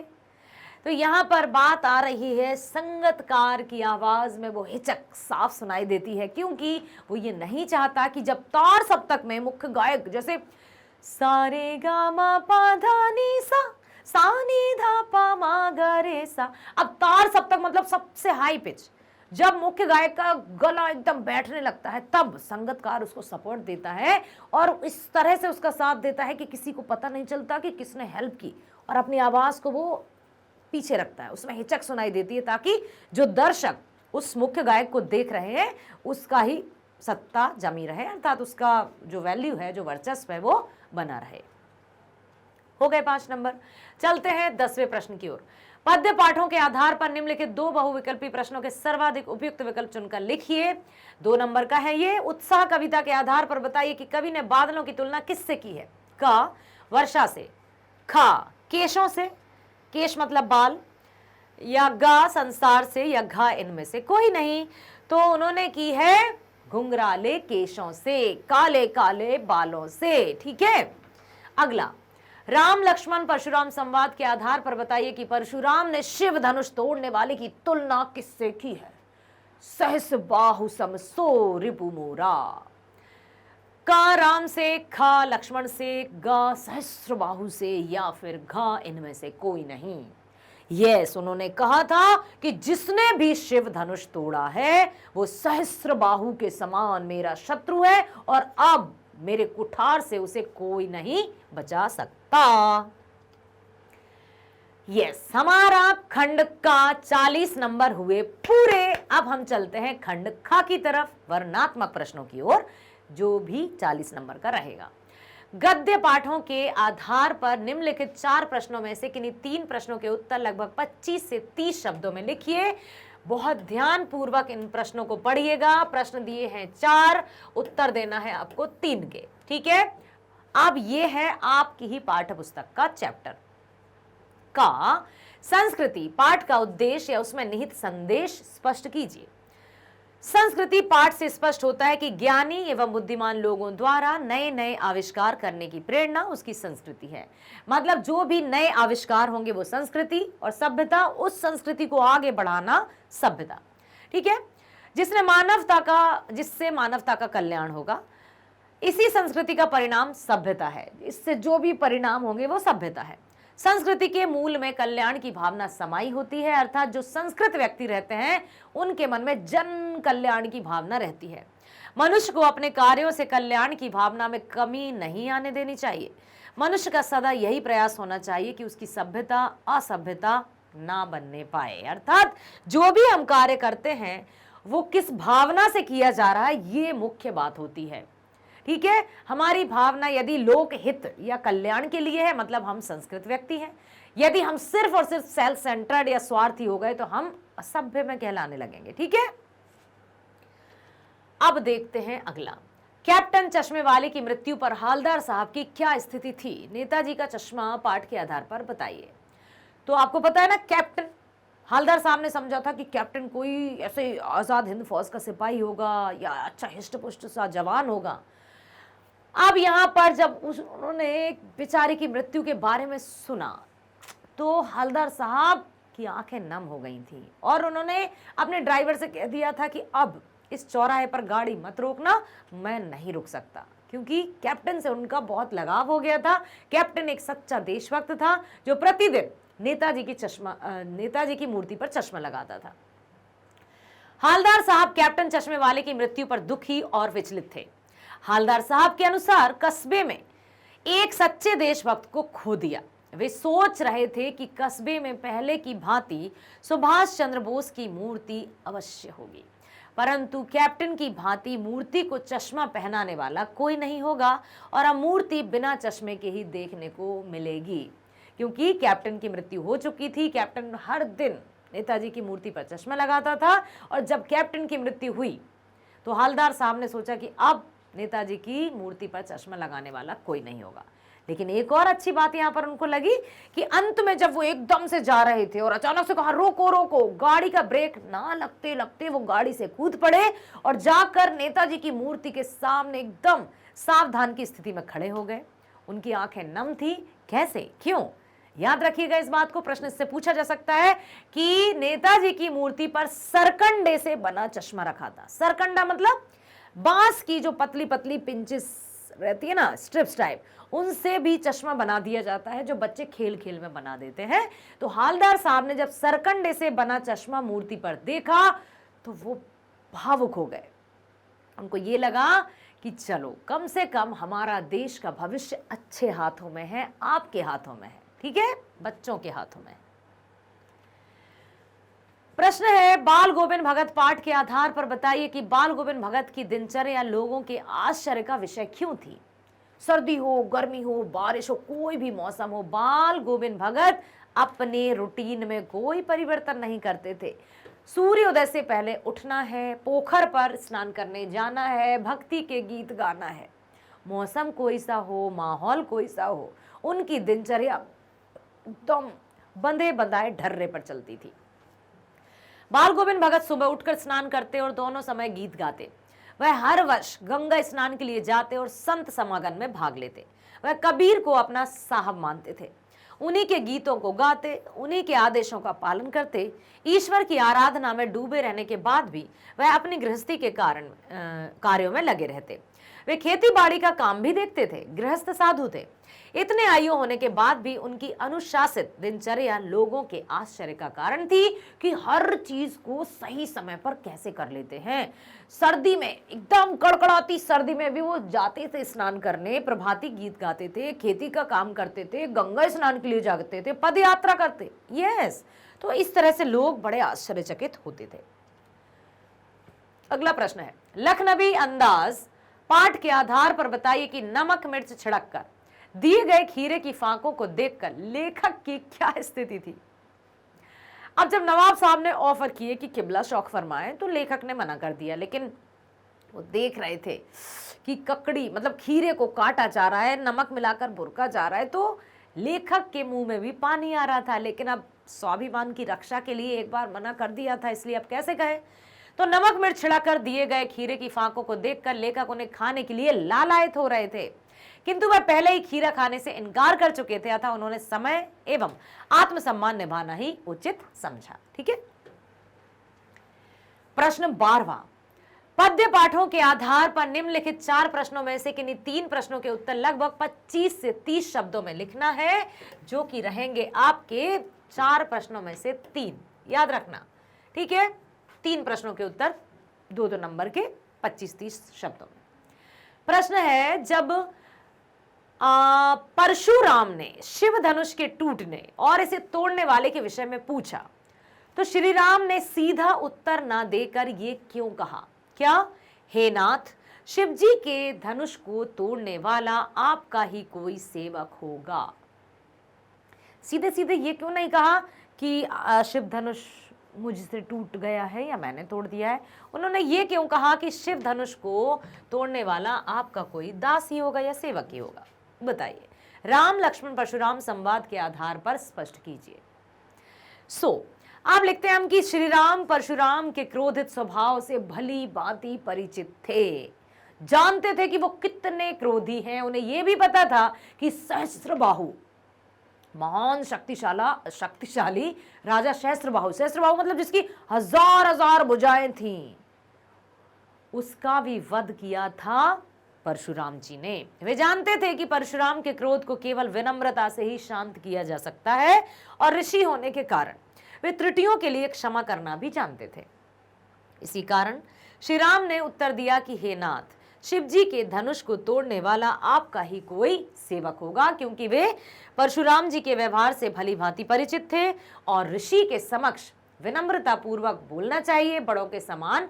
और कोई भी क्रोध में हो तब हमें भी क्रोधित होंगे। यदि हम भी सामने वाले की तरह क्रोधित हो गए तो बात तो और बढ़ जाएगी और बिगड़ जाएगी। इसलिए उन्होंने अपनी विनम्रता का परिचय दिया। अगला प्रश्न है, सूरदास किस भक्ति मार्ग के समर्थक थे? प्रमाणित कीजिए। सूरदास जी किस भक्ति मार्ग के, मतलब निर्गुण भक्ति धारा, सगुण भक्ति धारा। तो सूरदास जी सगुण भक्ति के समर्थक थे। सगुण भक्ति का अर्थ है मूर्ति पूजा में भरोसा करना। तो सूरदास जी तो श्री कृष्ण के अनन्य भक्त थे। कबीरदास जी निर्गुण भक्ति धारा के कवि थे, क्योंकि उन्होंने कभी मूर्ति पूजा पर बिल्कुल भरोसा नहीं किया। उनके अनुसार ईश्वर एक है, जो अलौकिक शक्ति है, उसका कोई रंग रूप आकार नहीं होता। लेकिन सूरदास जी तो सगुण भक्ति के समर्थक थे। उन्होंने उद्धव द्वारा योग साधना के मार्ग अपनाने के माध्यम से निर्गुण भक्ति मार्ग पर कटाक्ष किया है। सगुण भक्ति को हारिल की लकड़ी और निर्गुण भक्ति को कड़वी ककड़ी के रूप में प्रस्तुत करके सगुण भक्ति को श्रेष्ठ सिद्ध करने का प्रयास किया है। क्योंकि देखो, उद्धव द्वारा योग साधना के मार्ग को अपनाने के माध्यम से निर्गुण भक्ति मार्ग पर कटाक्ष किया है। उद्धव जी ले गए थे योग मार्ग अपनाओ, भूल जाओ कृष्ण को, लेकिन उन्होंने गोपियों के माध्यम से रचना किसकी थी? सूरदास जी की। तो उन्होंने निर्गुण भक्ति को एकदम समझ में आया, उस पर व्यंग किया है, कटाक्ष किया है, और सगुण भक्ति को हारिल की लकड़ी और निर्गुण भक्ति को कड़वी ककड़ी के रूप में प्रस्तुत करके सगुण भक्ति को श्रेष्ठ सिद्ध करने का प्रयास किया है। हमारे हरी हारिल की लकड़ी, ठीक है, याद आया? हाँ। अगला है, अट नहीं रही है, निराला जी की कविता। कविता में कवि ने किस ऋतु का वर्णन किया है? अपने शब्दों में लिखिए। फागुन, आभा फागुन की तन सट नहीं रही है, कहीं सांस लेते हो, घर घर भर देते हो, उड़ने को नभ में तुम पर कर देते हो, आंख हटाता हूं तो हट नहीं रही है। अट नहीं रही है कविता में कवि ने वसंत ऋतु का वर्णन किया है। वसंत ऋतु की शोभा का वर्णन करते हुए कवि कहते हैं कि वसंत ऋतु में प्रकृति की सुंदरता अत्यधिक बढ़ गई है और चारों ओर फागुन की शोभा समाई हुई है। वसंत ऋतु, फागुन का महीना, इस समय चारों ओर फूल खिलते हैं। फूलों की खुशबू प्रकृति को सुगंधित कर देती है। डालियां कहीं लाल तो कहीं हरे फूलों से लदी दिखाई देती हैं। ऐसा लगता है मानो प्रकृति ने साक्षात देवी लक्ष्मी का रूप धारण कर लिया हो। ठीक है। अट नहीं रही है का अर्थ होता है समा नहीं रही है, मतलब अनलिमिटेड, असीमित। उस्ताद बिस्मिल्लाह खां नमाज के बाद सजदे में गिड़गिड़ाते हुए क्या प्रार्थना करते थे? पांचों वक्त की नमाज में वो क्या मांगते थे कि हे खुदा स्वर बख्श दे और स्वरों में वो तासीर दे कि सुनने वालों की आंखों से अनगढ़ आंसू गिरे, मोतियों की तरह, सच्चे मोतियों की तरह। उस्ताद बिस्मिल्लाह खां नमाज के बाद सजदे में गिड़गिड़ाते हुए प्रार्थना करते थे कि मालिक उन्हें एक सुर दे और उनके सुर में वह तासीर पैदा करे कि आंखों से सच्चे मोती की तरह अनघड़ आंसू निकल आए। उनको यकीन था कि कभी खुदा यूं ही उन पर मेहरबान होगा, और हुआ भाई। 80 वर्षों की सुर साधना के बाद भी उनको कमी लगती थी।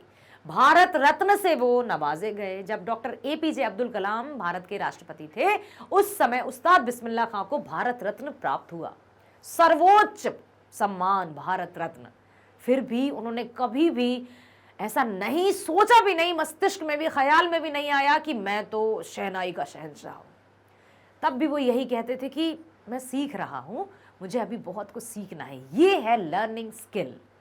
कोई कितना भी क्यों ना सीख जाए, लेकिन यदि वो दिल से हमेशा सीखने की जिज्ञासा को जीवित रखता है तो वो और कुशलता प्राप्त करता रहता है, क्योंकि ज्ञान तो असीमित है। कोई ऐसा व्यक्ति नहीं है जो संपूर्ण ज्ञाता हो। ठीक है, आप लोग भी बहुत सारा ज्ञान रखते हैं जो शायद मुझे नहीं पता हो। ठीक है, तो मैं ये नहीं कह सकती कि नहीं, मैं जो कह रही हूं वो तुम्हें मानना होगा क्योंकि मैं कह रही हूं, मैं टीचर हूं। हाँ भाई, मैं टीचर हूं, मैं आपकी शिक्षिका हूं, लेकिन आपके पास भी ऐसा बहुत सारी ज्ञान और जानकारी होगा जिसके बारे में मुझे पता नहीं होगा। तो मतलब हम सबको लर्नर रहना चाहिए, क्योंकि learning is life long process, कभी नहीं रुकती है, कभी नहीं थमती है। ठीक, 13वां प्रश्न है, पूरक पाठ्य पुस्तिका के पाठों पर आधारित निम्नलिखित 3 प्रश्नों में से किन्हीं 2 के उत्तर करना है। लगभग 50 से 60 शब्द, 4 नंबर की बात है भैया। पूरक पाठ्य पुस्तिका कृतिका। प्रश्न है, लेखक के पिता का बच्चों के साथ खेलना उचित है? माता का अंचल। पाठ के आधार पर इस कथन के पक्ष या विपक्ष में अपना मत प्रस्तुत कीजिए। शिव पूजन साय जी द्वारा रचित पाठ माता का अंचल, जिसमें लेखक ने स्वयं अपने बचपन की बातों को उजागर किया है। बचपन का नाम, उनका वास्तविक नाम था तारकेश्वर नाथ। उनके पिताजी भोलानाथ कहते थे। लिखा उन्होंने शिव पूजन सहाय से। अब उनके पिताजी उनके साथ साथ खेलते थे, कहीं गुड्डा गुड़ियों के खेल में शामिल हो गए, कहीं जो भी पंगत वंगत चल रही होती ना, तो कहते थे और आज की खेती या आज की कैसी फसल रही भोलानाथ। तो अब यहाँ पर प्रश्न ये है कि माता का आंचल पाठ के आधार पर आपको ये बताना है कि पक्ष में या विपक्ष में, कि क्या पिता को बच्चों के साथ खेलना चाहिए? क्या आपके पिताजी आपके साथ खेलते हैं? सच्ची सच्ची बताना। ठीक है, चलो देखते हैं। माता का आंचल पाठ के आधार पर लेखक के पिता का बच्चों के साथ खेलना पूर्णतः उचित है। लेखक अपने मित्रों के साथ अपनी रुचि और अपने ग्रामीण परिवेश के अनुसार खेल खेला करता था। लेखक के पिता अपने बेटे को बहुत प्यार करते थे, उसकी एक एक गतिविधि को वो बड़े ध्यान से देखा करते थे, और हर एक माता पिता को अपने बच्चों की गतिविधियों पर ध्यान भी देना चाहिए और उनके साथ फ्रेंडली भी रहना चाहिए, ताकि बच्चे उनकी बात तो माने, लेकिन ऐसा ना हो कि डर के कारण वो कभी अपने मन की बात ही शेयर ना कर सके। ठीक है, यही बताया है। जब उनका खेल पूरा होने लगता तब वे बीच में ही पहुंच जाते थे और खेल का अंग बन जाते थे। कुछ देर तक वे बच्चों के संग खेलते, उनके खेल की सराहना करते, बच्चों की प्रशंसा करते और इस प्रकार अपना भी मनोरंजन करते थे। वास्तव में वे उनका आत्मविश्वास बढ़ाने की कोशिश करते थे, जो कि हर एक माता पिता चाहते हैं कि उनके बच्चे एकदम फुल्ली कॉन्फिडेंट रहें और हर एक प्रश्न का जवाब भी दे सके, साथ ही साथ जो है ना कि किसी भी तरह से डरपोक वाली प्रवृत्ति उनके मन में ना आए। खां है, यंत्रों की दुनिया ने मनुष्य को यांत्रिक व भाव शून्य बनाने का कार्य किया है, जबकि यात्राएं मनुष्य को भाव शून्य होने से रोकती हैं। अब देखो, यंत्रों की दुनिया, यंत्र मतलब एकदम मशीन युग, भाव शून्य बना दिया है। मशीनों के कारण मनुष्य इमोशनलेस हो गया है, और वहीं पर यात्राएं मनुष्य को भावना शून्य होने से रोकती हैं। बताइए क्या कहा है इसमें?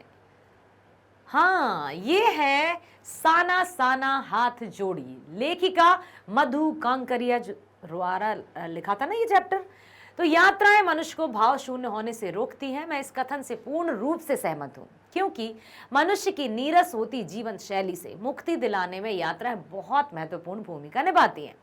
साना साना हाथ जोड़ी पाठ में लेखिका का प्राकृतिक सौंदर्य से अभिभूत होकर, अर्थात हिमालय पर गिरी बर्फ, सतत प्रवाहमान झरने, अत्यंत वेग से गिरती तिस्ता नदी, प्रियुता व रूडोडेंड्रो के महकते फूल इत्यादि प्राकृतिक सौंदर्य से आसक्त होकर यह सोचना कि जीवन का आनंद इसी सौंदर्य में है स्पष्ट करता है कि यात्राएं मनुष्य के जीवन में परिवर्तन लाने में सक्षम है। यंत्र और यात्रा।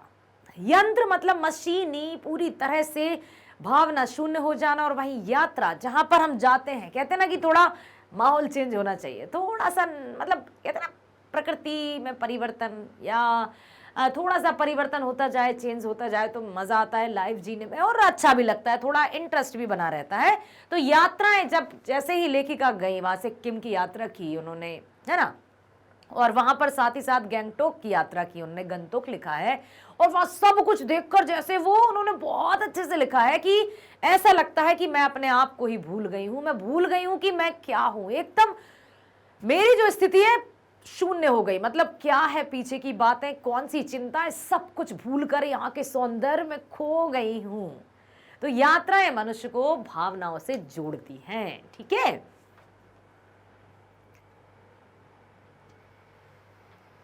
हिरोशिमा में हुए अणुबम विस्फोट के दुष्प्रभावों को पढ़कर भी लेखक कविता क्यों ना लिख सका।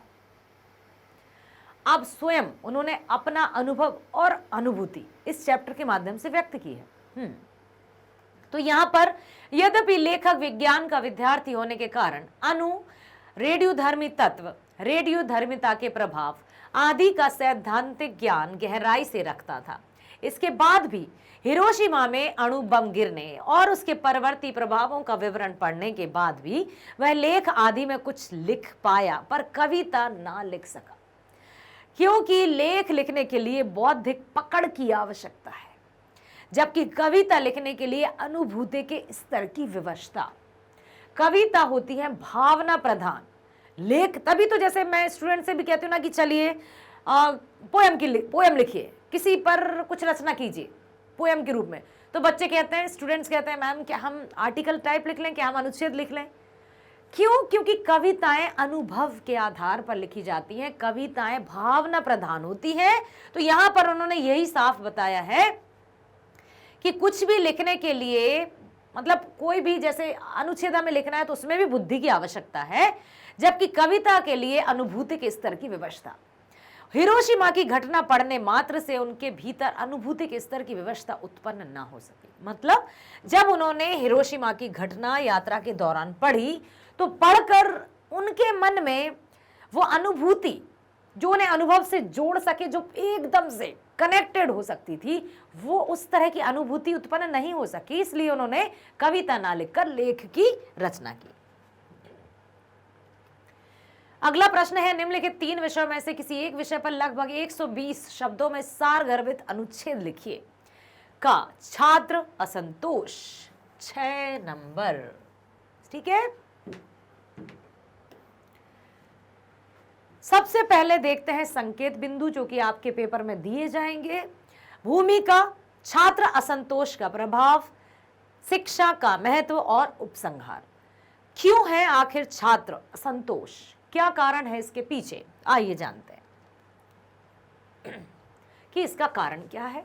छात्र असंतोष का आशय है विद्यार्थियों का वर्तमान शिक्षा एवं शिक्षा प्रणाली से असंतुष्ट होना। जो भी शिक्षा या शिक्षा की जो प्रक्रिया है उससे वो सेटिस्फाइड नहीं है। विद्यार्थियों की यह असंतुष्टि पाठ्यक्रम, जो भी करिकुलम निर्धारित किया गया है, टीचिंग लर्निंग प्रोसेस अथवा परीक्षा के मापदंड या किसी भी विषय को लेकर हो सकती है। ठीक है, या फिर परीक्षा के मापदंड,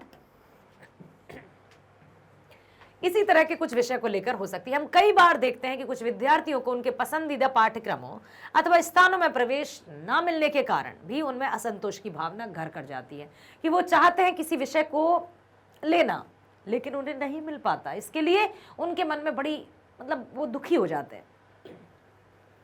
असंतोष की यह स्थिति धीरे धीरे एक बहुत बड़े विद्यार्थी समूह को अपनी गिरफ्त में ले लेती है। यह अवस्था बड़ी विकट हो जाती है, भयंकर हो जाती है। पारंपरिक शिक्षा प्राप्त कर उच्च उपाधि प्राप्त करने के पश्चात भी अधिकतर विद्यार्थी किसी विशेष कार्य के योग्य नहीं होते।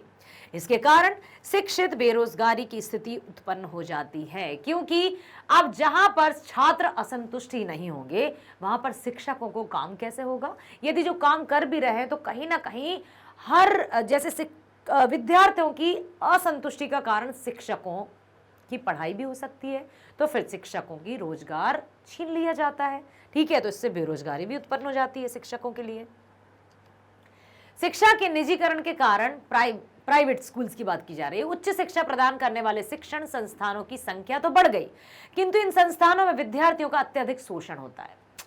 यह शिक्षा के लिए पर्याप्त संसाधनों का भी अभाव होता है। विद्यार्थियों द्वारा विरोध किए जाने पर उन्हें संस्था से निकाल जाने की धमकी दी जाती है कि ये प्राइवेट स्कूल्स या प्राइवेट संस्थाएं, इंस्टीट्यूशंस इतने खुल गए हैं कि जो सरकारी संस्थाएं हैं उनका कहीं ना कहीं वो पीछे गिरते जा रहे हैं। उसका कारण एक ये है सबसे बड़ा कि वहां पर सुविधाएं नहीं होती हैं, और सुविधाएं ना होने पर यदि छात्र कुछ कहते हैं तो उनको स्कूल से निकालने की धमकी दे दी जाती है। वर्तमान समय में मानवीय विकास हेतु शिक्षा का विशेष महत्व है। समाज एवं देश में समय के अनुसार परिवर्तन होते रहते हैं, इसलिए शिक्षा के उद्देश्य में भी समय के अनुसार परिवर्तन होते हैं। उदाहरण के लिए वैदिक काल में वेद मंत्रों की शिक्षा को पर्याप्त कहा जाता था, किंतु वर्तमान काल में मनुष्य के विकास के लिए व्यावसायिक शिक्षा पर बल दिया जाना चाहिए कि जिस तरह का समाज है, जिस तरह की नीड है, जिस तरह की आवश्यकता है, उस तरह की एजुकेशन सिस्टम होनी चाहिए, तभी जाकर समाज और देश का कल्याण हो सकता है।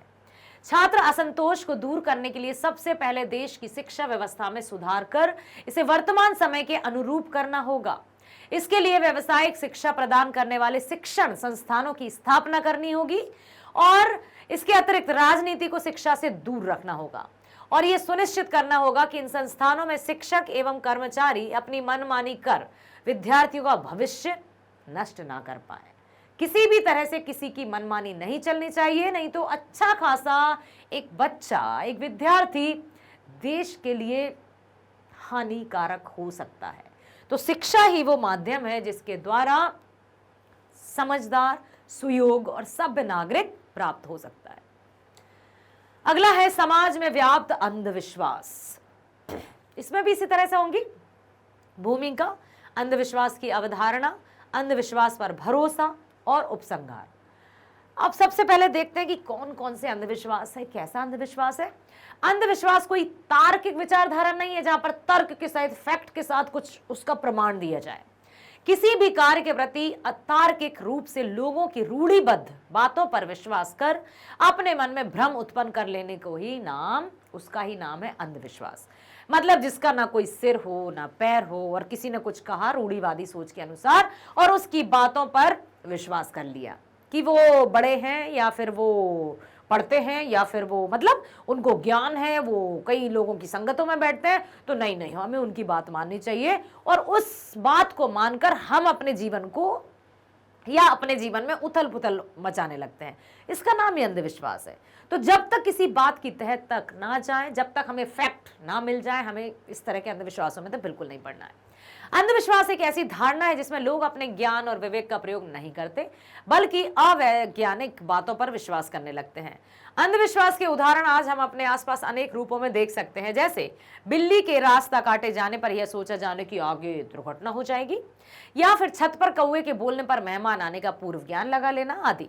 अंधविश्वास संबंधी धारणा को ही दर्शाते हैं भूत, प्रेत, टोना टोटका, स्वर्ग की प्राप्ति आदि धारणाएं आज समाज में व्याप्त हैं कि टोना टोटका ये है, ऐसा मत जाओ, ऐसा हो जाएगा। अंधविश्वास पर भरोसा करके व्यक्ति रोज अपना राशिफल देखकर ही अपना कार्य प्रारंभ करते हैं। यहां तक कि राहु केतु काल दोष आदि का भय दिखाकर लोगों से पूजा पाठ करवाने वाले जो ज्योतिषी रहते हैं या जो धर्म के ठेकेदार रहते हैं, वो दिन दूना रात चौगना अंधविश्वास को फैला रहे हैं, क्योंकि उनकी तो कमाई हो रही है ना। यद्यपि आज भी भारत में अनेक प्रकार के अंधविश्वास व्याप्त हैं। इनके अनेक कारण हैं। एक तो यहाँ शिक्षा का प्रसार या प्रचार उतना नहीं हो पाया है जितना होना चाहिए था, तथा कुछ ऐसे अंधविश्वास भी हैं जो परंपरा का रूप ले चुके हैं, इसलिए समाज के डर से लोग इसका विरोध नहीं करना चाहते। आज प्रत्येक समझदार एवं जिम्मेदार नागरिक का यह कर्तव्य है कि वह अंधविश्वासों की सच्चाई से लोगों को अवगत कराए तथा अंधविश्वास को दूर करके ही एक स्वस्थ एवं प्रगतिशील समाज की रचना करे। हमें शिक्षा से जुड़े रहना होगा। शिक्षा से जितने अधिक हम जुड़े रहेंगे, जितना हम वैज्ञानिक तरीकों की, खोजों की या तथ्यों की ओर जाएंगे, उतना ही हमें इन सब बातों से दूर रहेंगे। ठीक है, अब चलते हैं अगले टॉपिक की ओर, जो है मुसीबत में ही मित्र की परख होती है। विपत कसोटी जे कसे ते ही साचे मीत। जो विपत्ति में साथ देते हैं वही सच्चे मित्र होते हैं। ठीक है, तो भूमिका, अच्छे मित्र के गुण और निष्कर्ष। सामाजिक प्राणी होने के नाते व्यक्ति समाज में विभिन्न सामाजिक संबंधों को स्थापित करता है और अपना जीवन निर्वाह करता है। ठीक है, सामाजिक संबंधों की अपनी अपनी मर्यादाएं होती है, लेकिन इन सभी मर्यादाओं से परे एक संबंध होता है मित्रता का, जहां किसी भी प्रकार की मर्यादा या सीमा संबंधी बंधन नहीं होता। सच्चा मित्र निस्वार्थ होता है, जो अपने मित्र के कष्टों को देखकर अत्यधिक व्यग्र हो जाता है और उसकी समस्याओं को हल करने के लिए वो ये नहीं देखता कि उसका कहीं नुकसान तो नहीं है। कि मित्रता कृष्ण, मित्रता कर्ण। कृष्ण ने अर्जुन के साथ मित्रता निभाई और कर्ण ने दुर्योधन के साथ, जबकि कर्ण को पता था कि संहार निश्चित है, हार निश्चित है, फिर भी उसने दुर्योधन का साथ दिया। तो मित्रता के उस मतलब आधार पर ही श्री राम ने सुग्रीव का साथ दिया, जबकि बाली का भी कोई दोष नहीं था। तभी तो कहा जाता है ना, मैं बैरी सुग्रीव प्यारा, कारण कवन नाथ मोहि मारा। मतलब बाली और सुग्रीव दोनों भाई थे, लेकिन सुग्रीव से मित्रता होने के कारण श्री राम ने बाली का वध किया।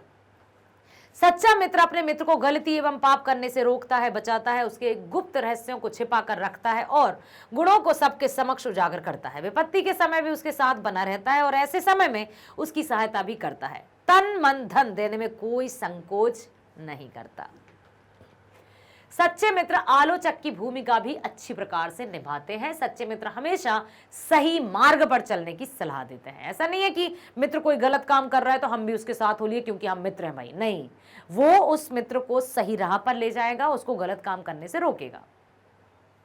भारतीय इतिहास आदर्श मित्रों के उदाहरण में से भरा पड़ा है, जैसे कृष्ण और सुदामा, कृष्ण और अर्जुन, अभी कर्ण और हमने बात की थी, कर्ण और दुर्योधन, राम और सुग्रीव, राम और विभीषण, नाम निषाद राज आदि की मित्रता इतिहास में प्रसिद्ध है। लेकिन आज के भौतिकवादी युग में सच्चे मित्र मिलना दुर्लभ है, कठिन है।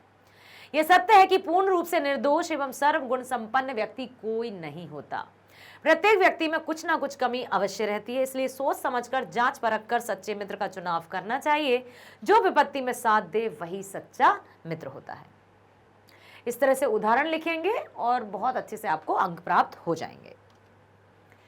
15वें प्रश्न की ओर चलते हैं। चुनाव के दिनों में राजनीतिक कार्यकर्ता घरों, विद्यालयों और मार्गदर्शक चित्रों आदि पर पोस्टर लगा देते हैं।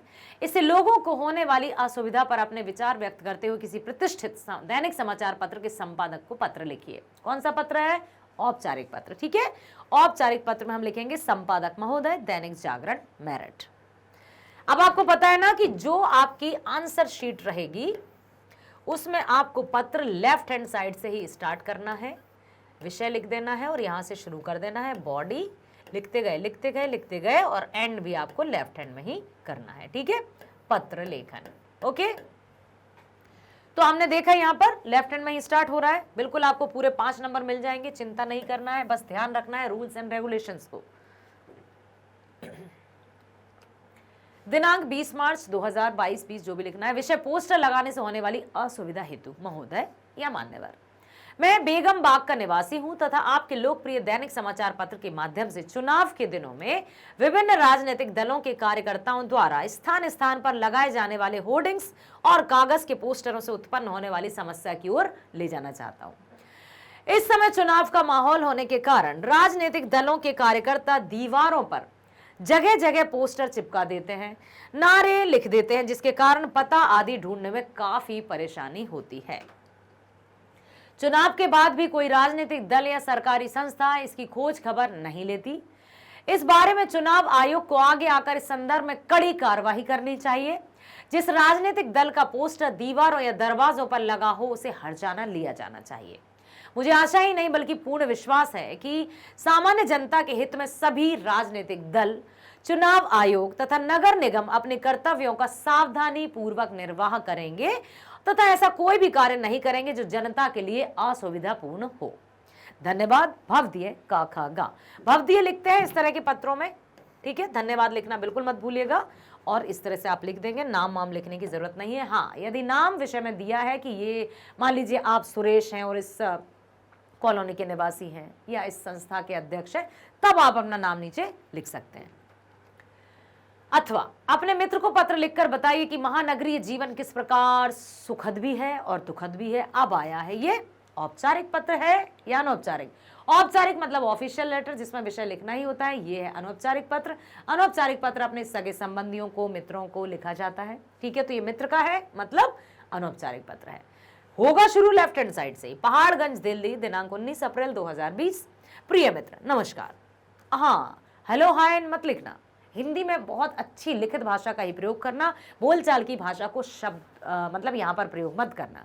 ये मत सोचना कि अनौपचारिक पत्र है तो हम किसी भी तरह से लिख दें। बहुत सुगठित, एकदम सटीक शब्दों का प्रयोग करते हुए आपको निबंध पत्र लिखना होगा ताकि आपको पूरे 5 नंबर प्राप्त हो सके।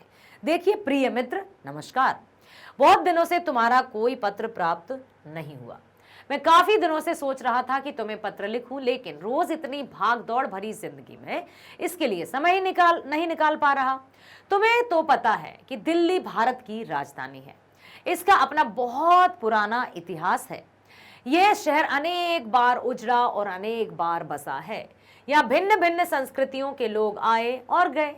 यहाँ की चौड़ी सड़कें, ऊंची ऊंची इमारतें, ऐतिहासिक स्थल आदि मनमोहक दृश्य प्रस्तुत करते हैं।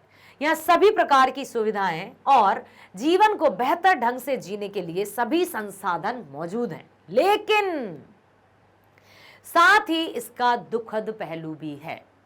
महानगर होने के कारण यहाँ घंटों जाम लगा रहता है, जिससे समय का अत्यधिक अपव्यय होता है। दिल्ली का ट्रैफिक तो वाकई में 3-3, 4-4 घंटे बस रेंगते रहो। यदि आपको 10 बजे कहीं पहुंचना है, सुबह 10 बजे, तो आपको 7 बजे घर से निकलना होगा, तब जाकर कहीं आप उस 10 मिनट की दूरी को 3 घंटे में पूरा कर पाओगे।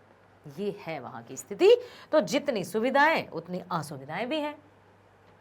यहाँ आवास की भी बड़ी विकट समस्या है। विकट मतलब बहुत बड़ी। पारस्परिक सद्भाव का अत्यधिक अभाव है। एक दूसरे से कोई लेना देना नहीं होता। मानवीयता जैसे बिल्कुल ही नहीं दिखाई देती है।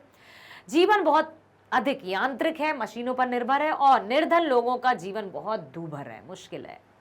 आशा करता हूं कि तुम्हें दिल्ली जैसे महानगरीय जीवन के सकारात्मक एवं नकारात्मक दोनों पक्षों का परिचय मिल गया होगा। शेष सब कुशल है। छोटों को प्यार एवं बड़ों को प्रणाम कहना, तुम्हारा मित्र काकागा, क्योंकि इसमें भी नाम नहीं लिखा था। प्रश्न है 16वां। एक मार्केटिंग कंपनी को देने के लिए अपना स्ववृत्त तैयार कीजिए। स्ववृत्त, यस, आ गए हैं हम बायोडाटा पर। अब हम देंगे अपना बायोडाटा। हम अब जाएंगे जॉब के लिए। तो किस पर जाना है? मार्केटिंग कंपनी को देने के लिए। नाम अविनाश रंजन गुप्ता, पिता का नाम राजराम गुप्ता, माँ का नाम निर्मला गुप्ता। ये फॉर्मेट है, इसको याद कर लीजिए। नाम, पिता का नाम, माँ का नाम, जन्मतिथि, वर्तमान पता, स्थायी पता। क्या है? नाम, पिता का नाम, माता का नाम, जन्मतिथि, वर्तमान पता, स्थायी पता। तो नाम हो गया अविनाश रंजन गुप्ता, पिता का नाम राजराम गुप्ता, माँ का नाम निर्मला गुप्ता, जन्मतिथि 27 नवंबर सन 1987, वर्तमान पता कमरा संख्या W422 मतलब 422, आदर्श मोहल्ला, बड़विल, केंजुध्वजर, ओडिशा 758034, स्थायी पता वही मतलब सेम। ठीक, अब देखो telephone number 0661-266-4238, mobile number 9861-363636, email avibolani@gmail.com, भाषाओं का ज्ञान हिंदी, ओडिया, बांग्ला, अंग्रेजी, फ्रेंच। ठीक, अब देखो इस तरह से हमें कॉलम्स बनाने होंगे, टेबल बनानी होगी। आप तो काउंट कर लो कि जब हम स्ववृत्त लेखन लिखेंगे तो उसमें कॉलम कितने होंगे। जब संख्या हमें पता होगी तो हमें वो भी याद रह जाएगा कि लिखना क्या है। सबसे पहला सीरियल नंबर, क्रमांक, तो 1 2 3 4 5 6 7 8। कॉलम्स कितने रहेंगे? 1 2 3 4 5 6 7 8 कॉलम्स रहेंगे। सबसे छोटा कॉलम रहेगा सीरियल नंबर का। ठीक है, फिर रहेगा हमारा परीक्षा, डिग्री या डिप्लोमा, जो भी आप क्लास या जिस भी परीक्षा का आप बताएंगे कि कौन सी क्लास है, 10th है, 12th है, क्या है, ठीक है। संस्था का नाम, अब वो जो 10वीं की परीक्षा है आपने कहां से, कौन से स्कूल से की, बोर्ड का नाम या विश्वविद्यालय का नाम, सीबीएसई से की, यूपी से की, जो भी है। विषय कौन कौन से रहे 10वीं में वो लिखेंगे, वर्ष कौन से में, श्रेणी कौन सी और प्राप्तांक या प्रतिशत कितना। तो यहां पर दिया है पहला जो है 10वीं डीएवी पब्लिक स्कूल बीएससी, ठीक है। अंग्रेजी, हिंदी, संस्कृत, गणित, विज्ञान, समाजशास्त्र, कब किया, 2002 में। श्रेणी प्रथम, प्रतिशत रहे आपके 73%, मतलब 73% 73.77%, क्लियर। दूसरा है इंटर, मतलब कला, सरकारी कनिष्ठ महाविद्यालय CHSE, अंग्रेजी, हिंदी, इतिहास, राजनीतिक विज्ञान, अर्थशास्त्र, कब किया, 2004 में। श्रेणी कौन सी रही, प्रथम, प्रतिशत कितना बना, 80.75, मतलब 80.75, ठीक है। और आगे चलते हैं, तीसरा पॉइंट आया हमारी स्नातक कला प्रतिष्ठा अर्थशास्त्र, मतलब ग्रेजुएशन, सरकारी स्वयं शासित महाविद्यालय, विश्वविद्यालय बोर्ड का नाम संबलपुर विश्वविद्यालय। विषय कौन कौन से थे, अंग्रेजी, हिंदी, प्रतिष्ठा अर्थशास्त्र, मनोविज्ञान, राजनीतिक विज्ञान। वर्ष 2007, प्रथम श्रेणी में 75.77, कुल 82.63, ठीक है, 63। अब है चौथा MBA मार्केटिंग IIPM, ठीक है। अब है 2010 में प्रथम, वाओ, आप जिस फील्ड में उनको जॉब करनी है उसका परिणाम बड़ा अच्छा है, 90.55%। अन्य संबंधित योग्यताएं, कंप्यूटर का अच्छा ज्ञान और अभ्यास, MS ऑफिस तथा इंटरनेट, NCC प्रशिक्षण प्राप्त। उपलब्धियां, पहली है अखिल भारतीय वाद विवाद प्रतियोगिता, वर्ष 2005 में प्रथम पुरस्कार। दूसरा है राजीव गांधी स्मारक निबंध प्रतियोगिता, 2008 में प्रथम पुरस्कार। तीसरा है विद्यालय और महाविद्यालय क्रिकेट टीमों का कप्तान, वाह क्या बात है, इतना अच्छा रेज्यूम, इतना अच्छा है, तो हो सकता है आपका सिलेक्शन हो जाए। कार्यतर गतिविधियां और अभिरुचियां, पहला है उद्योग व्यापार संबंधी पत्रिकाओं और अखबारों का नियमित पाठन, ठीक है। दूसरा है देश भ्रमण का शौक, इंटरनेट सर्फिंग, फुटबॉल और क्रिकेट में अभिरुचि, हो गया, वेरी नाइस। सम्मानित व्यक्तियों का विवरण जो मेरे व्यक्तित्व और उपलब्धियों से परिचित हैं, रेफरेंस, ठीक है। श्री सदन कुमार पाल, प्रोफेसर, सरकारी स्वयं शासित महाविद्यालय राउरकेला। दूसरे हैं Shri Ravindra Mahapatra, professor marketing, Indian Institute of Production Management, Cuttack, हो गया। अथवा, ठीक है, विवाह में शामिल होने के लिए 3 दिन के अवकाश के लिए प्रधानाचार्य को ईमेल लिखिए। अब आपको ईमेल लिखना है, 5 नंबर रहिए, स्ववृत्त या ईमेल। अथवा में आया लेकिन यहाँ पर हमें दोनों करना होंगे, क्या पता वहां क्या पूछ लिया जाए, ठीक है। इसी तरह से आपको ईमेल। अब आपको पता है प्रेषक, प्रेषक मतलब जो भेजता है, फ्रॉम किसकी तरफ से जा रहा है, एंड @gmail.com, प्रेषित मतलब किसको जा रहा है, absschool@gmail.com। विषय 3 दिन अवकाश हेतु प्रधानाचार्य महोदय। सभी ने निवेदन है कि मैं आपके विद्यालय की कक्षा 10वीं A का छात्र हूं। मेरी बहन का विवाह 5 मार्च 2023 को होना निश्चित हुआ है। विवाह में सम्मिलित होने के कारण मैं 3 दिन तक विद्यालय आने में असमर्थ हूं, इसलिए आपसे अनुरोध है कि दिनांक 4 मार्च 2023 से 6 मार्च 2023 तक अवकाश प्रदान करने की कृपा करें। धन्यवाद। आज्ञाकारी शिष्य, नाम आवासा, कक्षा 10वीं A, दिनांक 4 मार्च 2023। जैसे हम पत्र लेखन लिखते हैं वैसे ही ईमेल लिख दिया हमने, बस विषय पर हमें ध्यान देना है कि विषय क्या पूछा गया है। आ गए हम 17वें प्रश्न पर, जो कि है 4 नंबर का, दिख रहा होगा, विज्ञापन लेखन। यस, टेलीविजन के किसी चैनल द्वारा दिखाए जाने वाले कार्यक्रम का विज्ञापन लगभग 25 से 50 शब्दों में लिखिए और भाषा आकर्षक होनी चाहिए, जो दूर से ही देखने पर एकदम लगे कि अरे देखो तो जरा क्या लिखा है। लाइफलाइन चैनल प्रस्तुत करता है असावधानी क्यों। अब देखो, अब दिया है कि टेलीविजन पर दिखाए जाने वाले चैनल द्वारा कार्यक्रम का विज्ञापन, ठीक है। हमारे दैनिक जीवन में हमारी थोड़ी सी भी असावधानी हमें भयंकर स्थिति में डाल सकती है। इससे सतर्क रहने के लिए देखें असावधानी क्यों, सोमवार से शुक्रवार रात 10 बजे सिर्फ लाइफलाइन चैनल पर। अपने आसपास घटित ऐसी किसी भी घटना की जानकारी देने के लिए संपर्क करें टोल फ्री नंबर 12000180012000। तो तो ये हो गया बहुत बेहतरीन तरीके से। भाषा देखो आप, ठीक है, तो जितनी आकर्षक भाषा होगी उतना अधिक आपको नंबर मिलेंगे। अथवा आपके क्षेत्र में सुंदरकांड का आयोजन होने जा रहा है, इस संबंध में हेतु लगभग 30 से 40 शब्दों में संदेश लिखना है।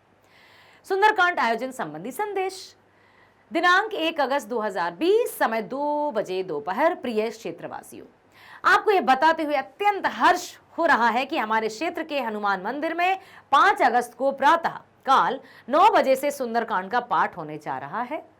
इस दिव्य आयोजन में आप सभी भक्तजन सादर आमंत्रित हैं। समस्त भक्तजन आयोजक। हो गया आपका पेपर। सो प्रिय विद्यार्थियों, इस तरह से आप अभ्यास कीजिए, प्रैक्टिस कीजिए। आपका जो परीक्षा है, आपका जो एग्जाम है, वो बहुत अच्छा जाने वाला है, क्योंकि हम है ना आपकी प्रैक्टिस के लिए। किसी प्रकार की चिंता आपको नहीं करना है। मैग्नेट ब्रेन्स कक्षा 7वीं से 12वीं तक की ऑनलाइन स्कूल एजुकेशन प्रोवाइड करता ही है। साथ ही साथ सभी प्रकार के कॉम्पिटिटिव एग्जाम्स के वीडियोस भी आप देख सकते हैं। और एक बात, मैग्नेट ब्रेन्स बुक्स भी आ गई हैं, ई बुक्स भी आ गई हैं, जो आपको कॉम्पिटिटिव एग्जाम को क्रैक करने में भी हेल्प करेंगी। परीक्षाओं में तो हेल्प करेंगी ही करेंगी। तो आप जाइए, डिस्क्रिप्शन बॉक्स में लिंक दी है, विजिट तो कीजिए। आप स्वयं कहेंगे कि सच ये तो खजाना है। बने रहिए हमारे साथ, मिलते हैं नेक्स्ट वीडियो में। स्वस्थ रहिए, खुश रहिए, bye bye, thank you so much.